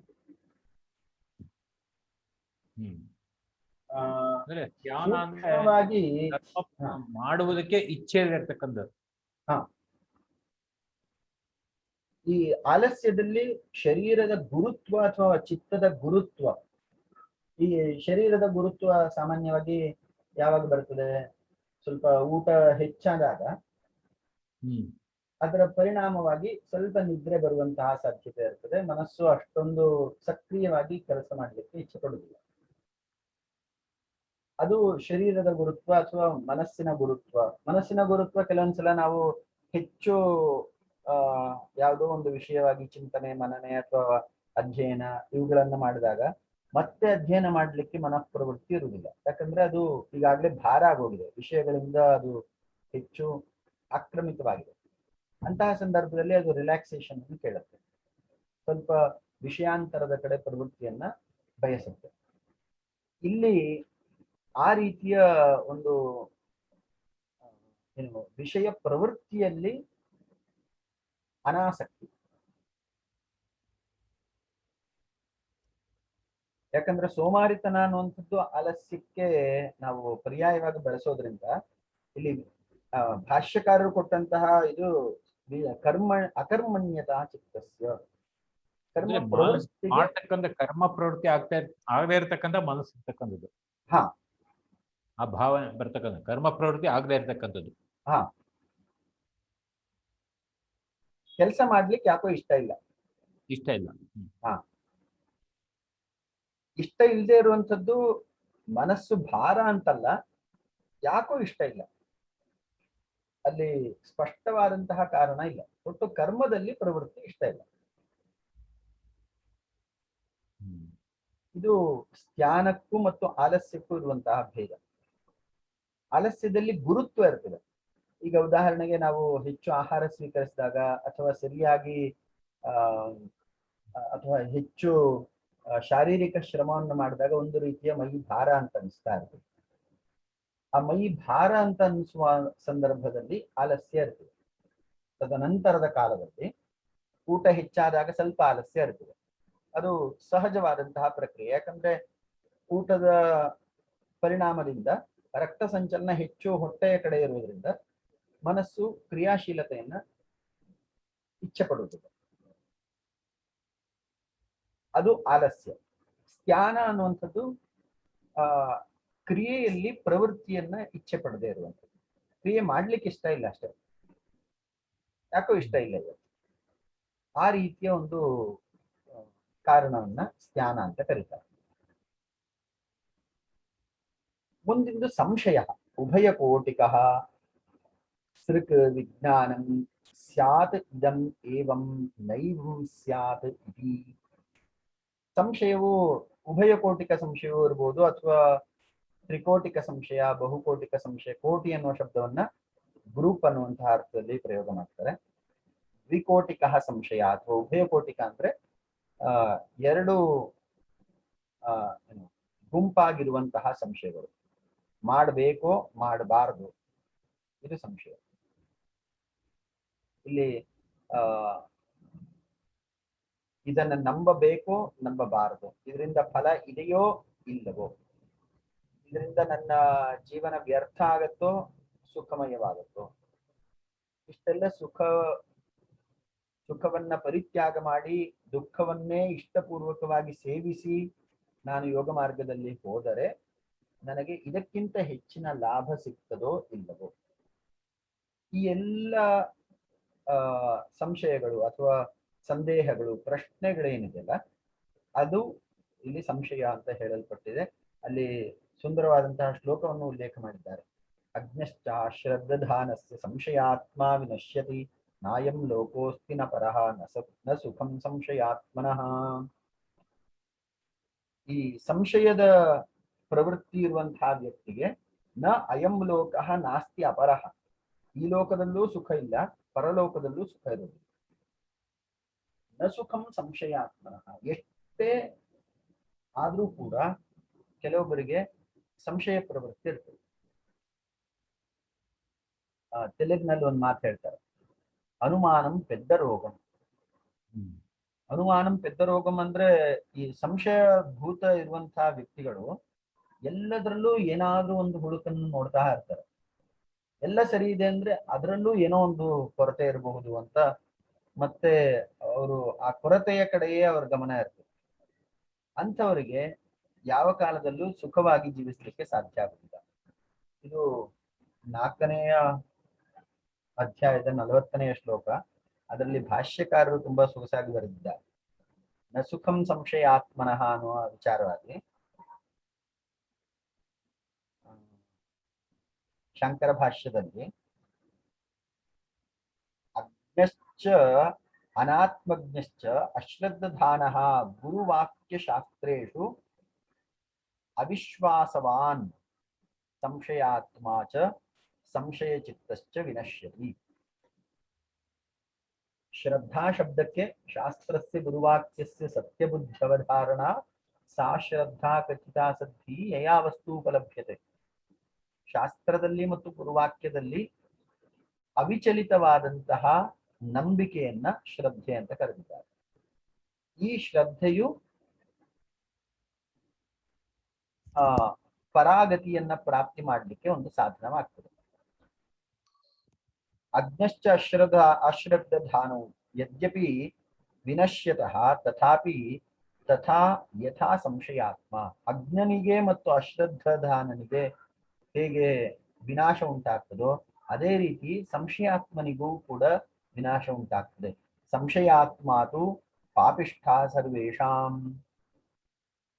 ಎಲ್ಲ ಇವ್ರ ಮೂರರಲ್ಲಿ ಅಜ್ಞನು, ಅಜ್ಞ ಅಂದ್ರೆ ಜ್ಞಾನ ಇಲ್ಲದಂತಹ ಮೂಢ, ಅಶ್ರದ್ಧಾನ ಅವನಿಗೆ ಶ್ರದ್ಧೆ ಇಲ್ದಿರುವವನು, ಮೂರನೆಯವನು ಸಂಶಯಾತ್ಮ. ಈ ಸಂಶಯಾತ್ಮಾತು ಪಾಪಿಷ್ಠ ಸರ್ವೇಷಾಂ, ಅವನಿಗೆ ಯಾವುದರಲ್ಲೂ ನೆಮ್ಮದಿ ಇರುವುದಿಲ್ಲ. ಅವನದ್ದು ಯಾವುದೇ ಒಂದು ವಿಚಾರಕ್ಕೆ ತನ್ನ ಒಪ್ಪಿಗೆ ಅಂತ ಇರುವುದಿಲ್ಲ. ಎಲ್ಲದರಲ್ಲೂ ಅವನಿಗೆ ಸಂಶಯ ಅನ್ನುವಂಥದ್ದು ಕಾಡ್ತಾ ಇರ್ತದೆ. ಇಂಥವನು ಪಾಪಿಷ್ಠ ಅಂತ ಹೇಳಿ ಶಬ್ದ ಪ್ರಯೋಗ ಮಾಡಿದ್ದಾರೆ. ಪಾಪಿಷ್ಠ ಅಂದ್ರೆ ಅವನಿಗೆ ಯಾವುದೇ ಸದ್ಗತಿ ಉಂಟಾಗುವುದಿಲ್ಲ. ಕಥಂ ನ ಅಯಂ ಸಾಧಾರಣ ಅಪಿ ಲೋಕೆ ಅಸ್ತಿ ತಥಾ ನ ಪರಹ ಲೋಕಃ ಅಪಿ ನ ಸುಖಂ ತತ್ರಾಪಿ ಸಂಶಯೋತ್ಪತ್ತೇಃ ಸಂಶಯಾತ್ಮನಃ ಸಂಶಯ ಚಿತ್ತಸ್ಯ ತಸ್ಮಾತ್ ಸಂಶಯಃ ನ ಕರ್ತವ್ಯಃ. ಇಲ್ಲಿ ಸಂಶಯವನ್ನ ಒಂದು ಹಂತಕ್ಕೆ, ಹಾಗಾದ್ರೆ ಸಂಶಯವು ಮತ್ತು ಪ್ರಶ್ನ ಪ್ರವೃತ್ತಿಯು ಎರಡು ಭೇದ ಇದೆ. ಪ್ರಶ್ನ ಪ್ರವೃತ್ತಿಯಲ್ಲಿ ಅವನು ಜಿಜ್ಞಾಸುವಾಗಿ ಪ್ರಶ್ನೆಯನ್ನ ಕೇಳ್ತಾನೆ, ಆ ಪ್ರಶ್ನೆಗೆ ಸಮಾಧಾನ ಸಿಕ್ಕಾಗ ಅದನ್ನ ನಂಬುತ್ತಾನೆ, ಆ ವಿಷಯವನ್ನ ಅರಿತುಕೊಂಡು ಮುಂದೆ ಹೋಗ್ತಾನೆ. ಈ ಸಂಶಯಾತ್ಮನಿಗೆ ಅವನು ಪ್ರಶ್ನೆ ಮಾಡುವುದೊಂದೇ ಮುಖ್ಯವೇ ಹೊರತು ಅದರಿಂದ ಉತ್ತರ ಅಪೇಕ್ಷೆ ಅವನಿಗಿರುವುದಿಲ್ಲ. ಆದ್ರಿಂದ ಪ್ರಶ್ನ ಪ್ರವೃತ್ತಿಯುಳ್ಳಂತಹ ಜಿಜ್ಞಾಸುವು ಭಕ್ತನಾಗಿರ್ತಾನೆ. ಅಲ್ಲಿ ಭಕ್ತರಲ್ಲಿ 4 ಪ್ರಕಾರ ಹೇಳಿದ್ದಾರಲ್ಲ. ಚತುರ್ವಿಧ ಭಜಂತೆ ಮಾಂ ಜನಾಃ ಸುಕೃತಿನೋರ್ಜುನ ಆರ್ಥೋ ಜಿಜ್ಞಾಸು ಅರ್ಥಾರ್ಥಿ ಜ್ಞಾನೀಚ ಭರತರ್ಷಭ. ಅಲ್ಲಿ ಜಿಜ್ಞಾಸುವು ಕೂಡ ಒಬ್ಬ ಭಕ್ತನ ಪ್ರಕಾರದಲ್ಲಿ ಒಂದು. ಆದ್ರಿಂದ ಜಿಜ್ಞಾಸುವು ಅತ್ಯಂತ ಶ್ರೇಷ್ಠ. ಪ್ರಶ್ನ ಪ್ರವೃತ್ತಿಯನ್ನು ಎಲ್ಲ ಕಡೆ ನಾವು ಗಮನಿಸ್ಬೋದು. ನೀನು ಪ್ರಶ್ನೆ ಮಾಡಿ ತಿಳ್ಕೋ ಅಂತ ಹೇಳಿ ಉಪನಿಷತ್ತೇ ಇದೆ. ಅದರಿಂದ ಪ್ರಶ್ನ ಪ್ರವೃತ್ತಿಗೆ ಹೆಚ್ಚು ಪ್ರೋತ್ಸಾಹ ಇದೆ. ಸಂಶಯ ಪ್ರವೃತ್ತಿಯನ್ನ ನಿವಾರಣೆ ಮಾಡ್ಕೊಳ್ಬೇಕು. ಯಾಕಂದ್ರೆ ಸಂಶಯ ಪ್ರವೃತ್ತಿಯಲ್ಲಿ ವಿಷಯ ತಿಳ್ಕೊಳ್ಬೇಕು ಅನ್ನೋದಕ್ಕಿಂತ ಹೆಚ್ಚಾಗಿ ತಾನು ಪ್ರಶ್ನೆ ಮಾಡುವಂಥದ್ದೇ ಪ್ರಧಾನ ಆಗ್ತಾ ಹೋಗ್ತದೆ. ಮತ್ತು ಅದಕ್ಕೆ ಯಾವುದೇ ಒಂದು ಉತ್ತರ ಸಿಕ್ಕಾಗ ಸಮಾಧಾನ ಪಡುವಂಥದ್ದಕ್ಕಿಂತ ಆ ಉತ್ತರದಲ್ಲಿ ಮತ್ತೆ ಮತ್ತೆ ಪ್ರಶ್ನಿಸುವಂತ ಮತ್ತೆ ಮತ್ತೆ ಸಂಶಯಿಸುವಂತಹ ಪ್ರವೃತ್ತಿಯೇ ಇರ್ತದೆ. ಸೊ ಇಲ್ಲಿ ಸಂಶಯವನ್ನ ಆ ಹಿನ್ನೆಲೆಯಲ್ಲಿ ನಾವು ನೋಡ್ಬೇಕು. ನಾಯಂ ಲೋಕೋಸ್ತಿ ನ ಪರಹ ಸುಖಂ ಸಂಶಯಾತ್ಮನಃ, ಇದು 4ನೆಯ ಒಂದು ಮೂರನೆಯ ಅವರೋಧ, ಸಂಶಯ. ಪ್ರಮಾದ ಸಮಾಧಿ ಸಾಧನಾನಾಂ ಸಮಾಧಿ ಸಾಧನಾನಾಂ ಅಭಾವನಂ. ಇನ್ನು ಪ್ರಮಾದ ಅಂದ್ರೆ ಇಲ್ಲಿ ಅಷ್ಟಾಂಗ ಯೋಗವನ್ನ ಏನು ಹೇಳಿದ್ದಾರೆ, ಈ ಅಷ್ಟಾಂಗ ಯೋಗವನ್ನ ಹಂತ ಹಂತವಾಗಿ ಅಭ್ಯಾಸ ಮಾಡ್ತಾ ಗುರುವಿನ ಮಾರ್ಗದರ್ಶನವನ್ನು ಪಡ್ಕೊಂಡು ಅವನು 8ನೆಯ ಮೆಟ್ಟಿಲಿನಾದಂತಹ ಸಮಾಧಿಯನ್ನು ಪಡ್ಕೊಳ್ಬೇಕು. ಆದ್ರೆ ಕೆಲವೊಬ್ರು ಯೋಗಿಗಳು ಅಹಿಂಸಾ ಸತ್ಯಸ್ಥೇಯ ಬ್ರಹ್ಮಚರ್ಯ ಪರಿಗ್ರಹ ಶೌಚ ಸಂತೋಷ ತಪಸ್ವಾಧ್ಯಾಯ ಈಶ್ವರ ಪ್ರಣಿಧಾನ ನಿಯಮ, ಈ ಯಮ ನಿಯಮ ಆಸನ ಪ್ರಾಣಾಯಾಮ ಇವುಗಳನ್ನೆಲ್ಲ ಬದಿಗೊತ್ತಿ ಸಾಕ್ಷಾತ್ ಅವರು ಧ್ಯಾನ ಧಾರಣ ಸಮಾಧಿಯತ್ತ ಪ್ರವೃತ್ತಿಯನ್ನು ಹೊಂದಿರ್ತಾರೆ.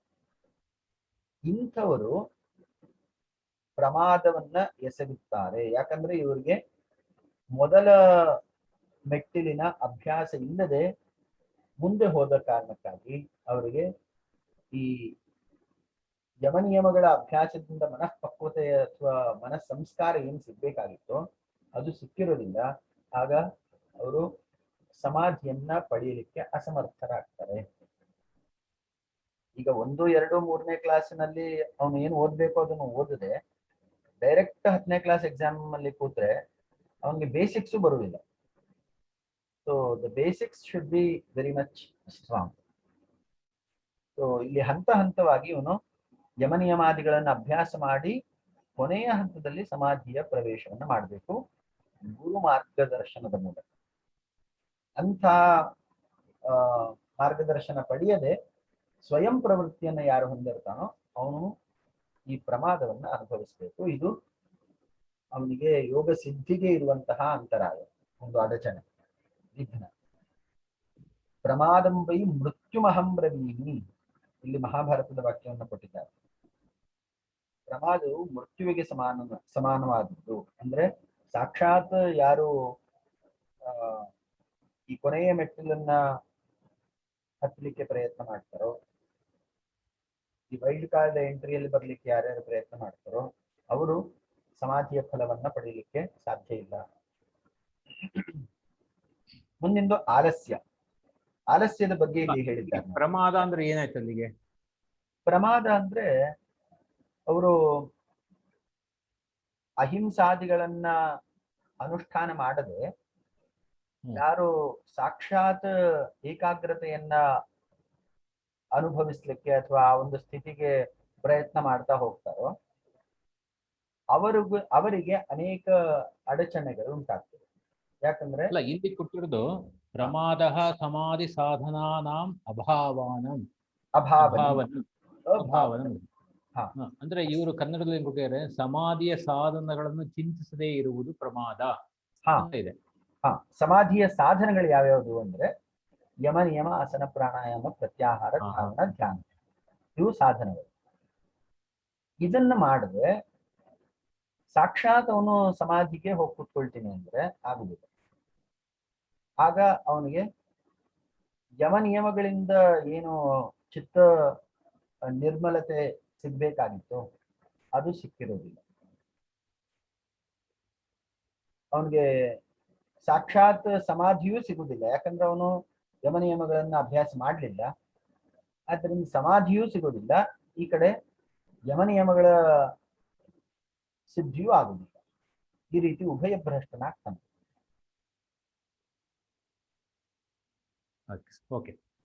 ಮುಂದಿನದಲ್ಲಿ ಆಲಸ್ಯ. ನಾವು ಆಲಸ್ಯ ಮತ್ತು ಜ್ಞಾನದವನ್ನ ಒಂದು ತುಲನೆ ಮಾಡಿ ನೋಡಿದ್ವಿ. ಇಲ್ಲಿ ಆಲಸ್ಯಂ ಕಾಯಸ್ಯ ಚಿತ್ತಸ್ಯ ಚ ಗುರುತ್ವಾದ ಅಪ್ರವೃತ್ತಿ. ಇಲ್ಲಿ ಗುರುತ್ವಾದ ಅಪ್ರವೃತ್ತಿ ಆಲಸ್ಯ. ಮನಸ್ಸು ಭಾರವಾಗಿದೆ, ಶರೀರ ಭಾರವಾಗಿದೆ, ಇದರಿಂದ ಅಪ್ರವೃತ್ತಿ ಇದ್ದರೆ ಅದನ್ನ ಆಲಸ್ಯ ಅಂತ ಕರೀತಾರೆ.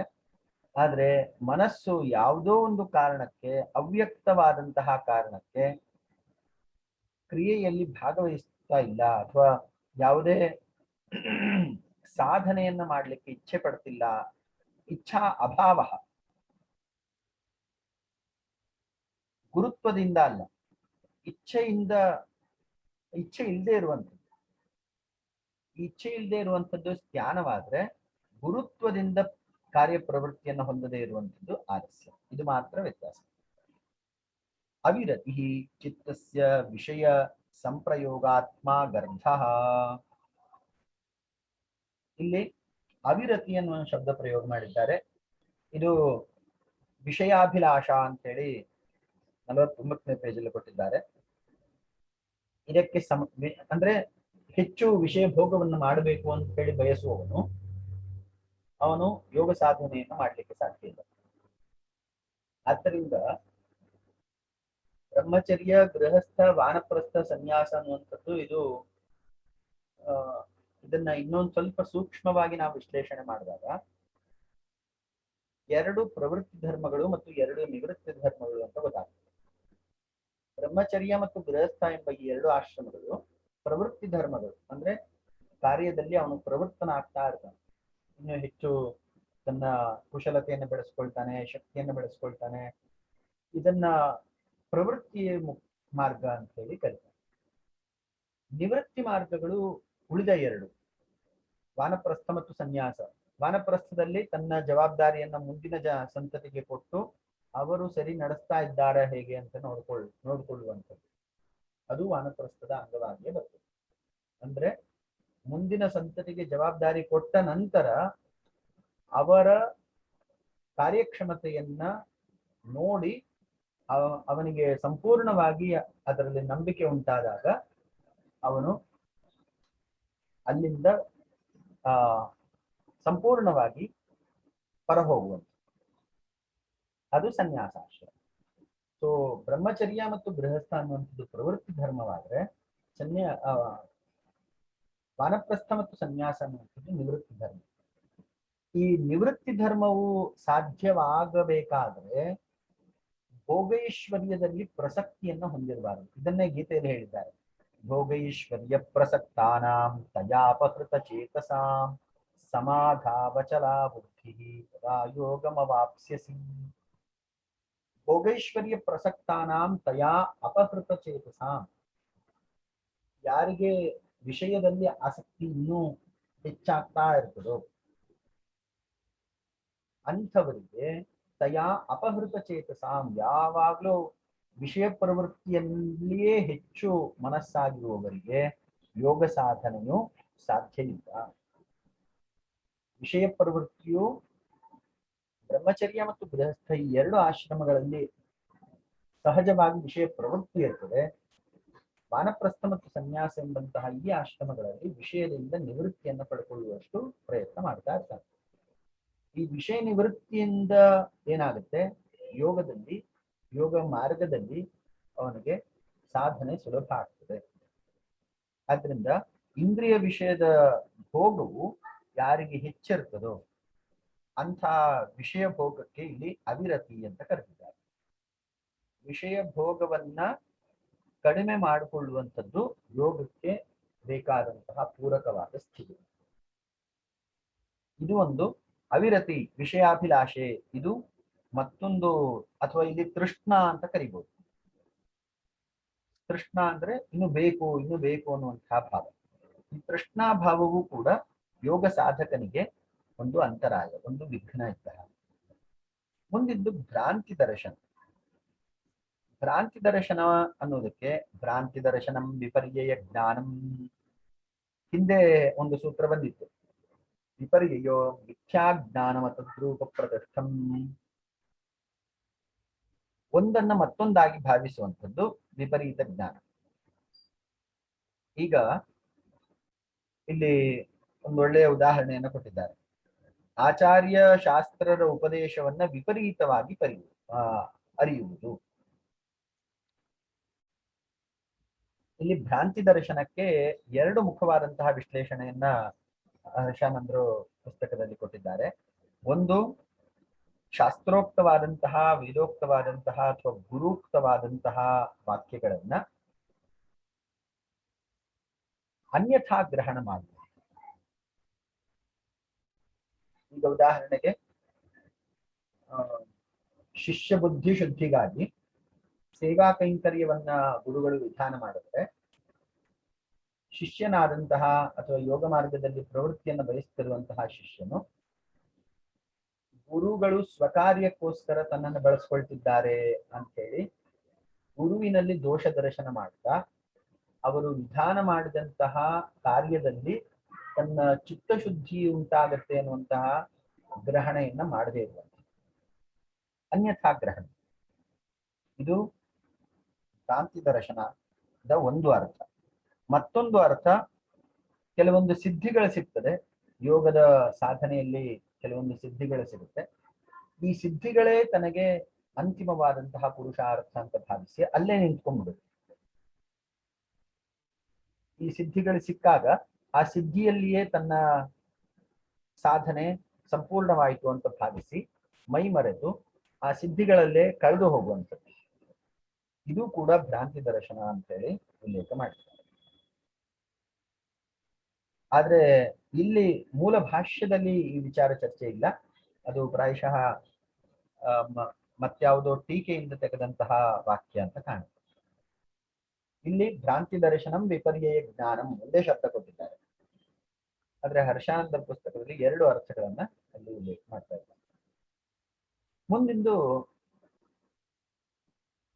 ಅಲಬ್ಧ ಭೂಮಿಕತ್ವ. ಅಲಬ್ಧ ಭೂಮಿಕತ್ವಂ ಸಮಾಧಿ ಭೂಮೇ ಅಲಾಭ. ಇನ್ನು ಸಮಾಧಿಯ ಪ್ರಾಪ್ತಿಗಾಗಿ ಸಾಧನೆ ಮಾಡ್ತಾ ಇರುವಂತಹ ಯೋಗಿಗಳು ಅವ್ಯಕ್ತವಾದಂತಹ ಕಾರಣಕ್ಕಾಗಿ ಸಮಾಧಿಯನ್ನ ಪಡೆಯದೇ ಇರುವಂಥದ್ದು. ಈಗ ಕೆಲವೊಬ್ರು ಯೋಗ ಸಾಧನೆ ಮಾಡ್ತಾ ಇರ್ತಾರೆ, ಆದ್ರೆ ಯೋಗದ ಫಲ ಸಿಗ್ತಾ ಇರುವುದಿಲ್ಲ. ಅಂತಹ ಯೋಗಿಯು ಈ ಅವಸ್ಥೆಯನ್ನ, ಈ ಒಂದು ಅಂತರಾಯವನ್ನು ಅನುಭವಿಸ್ತಾ ಇದ್ದಾನೆ ಅಂತ ಹೇಳಿ ಭಾವಿಸಬಹುದು. ಸಮಾಧಿ ಭೂಮೇಹೆ ಅಲಾಭ.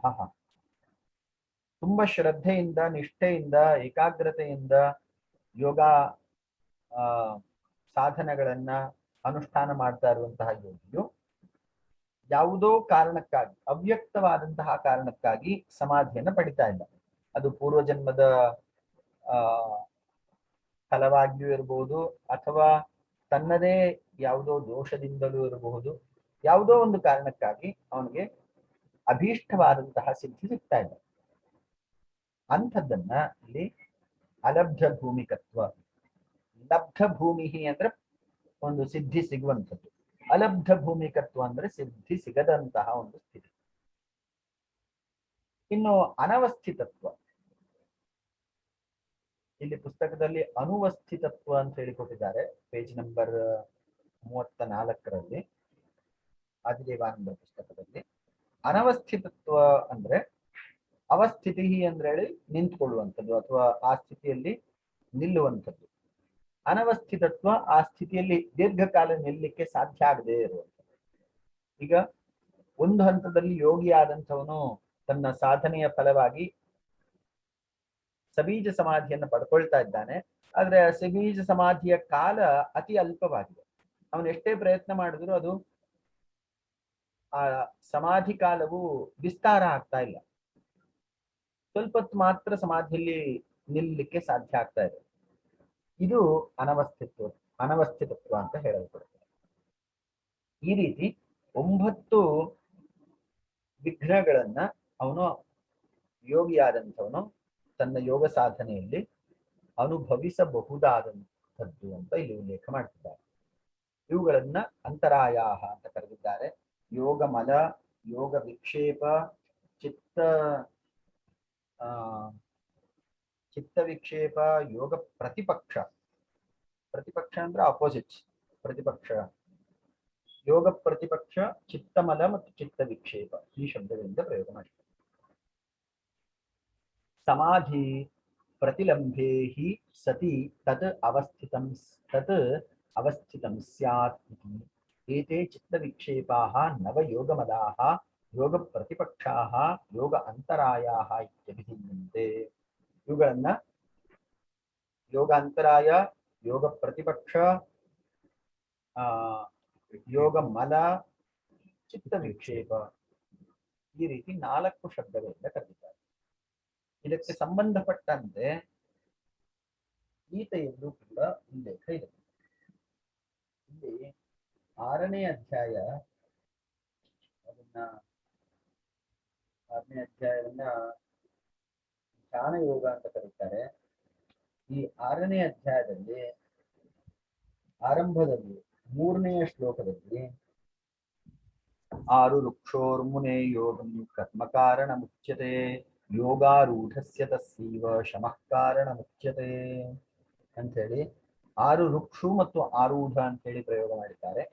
6 ರುಕ್ಷು ಅಂದ್ರೆ ಇಲ್ಲಿ ಯೋಗ ಸಾಧನೆ ಮಾಡ್ತಾ ಇರುವವನು, ಆರೂಢ ಅಂದ್ರೆ ಯೋಗ ಸಾಧನೆಯ ಫಲವಾಗಿ ಅವನು ಸಮಾಧಿಯನ್ನು ಗಳಿಸಿಕೊಂಡವನು.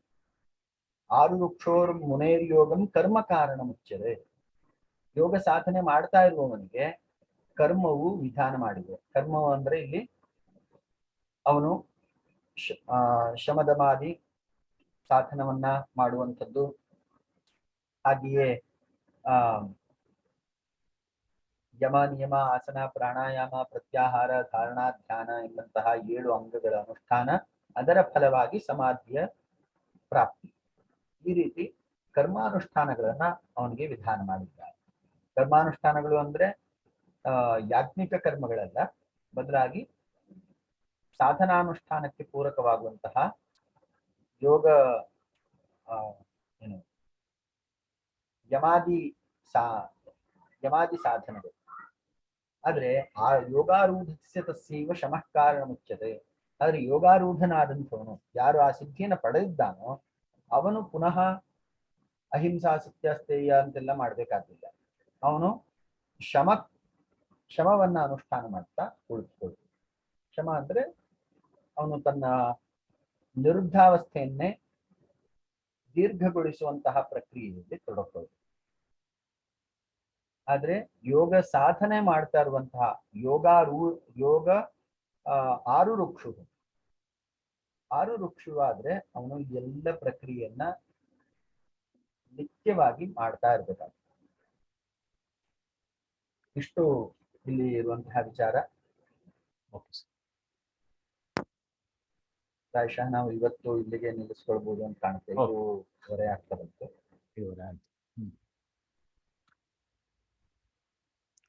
ಅಸ್ತು ಸರ್. ಯೋಗೇನ ಚಿತ್ತಸ್ಯ ಪದೇನ ವಾಚಾಂ ಮಲಂ ಶರೀರಸ್ಯ ಚ ವೈದ್ಯಕೇನ ಯೋಪಾಕರೋತ್ತಂ ಪ್ರವರಂ ಮುನಿನಾಂ ಪತಂಜಲಿಂ ಪ್ರಾಂಜಲಿರಾನತೋಸ್ಮಿ. ಓಕೆ ಸರ್, ಓಕೆ, ಧನ್ಯವಾದ.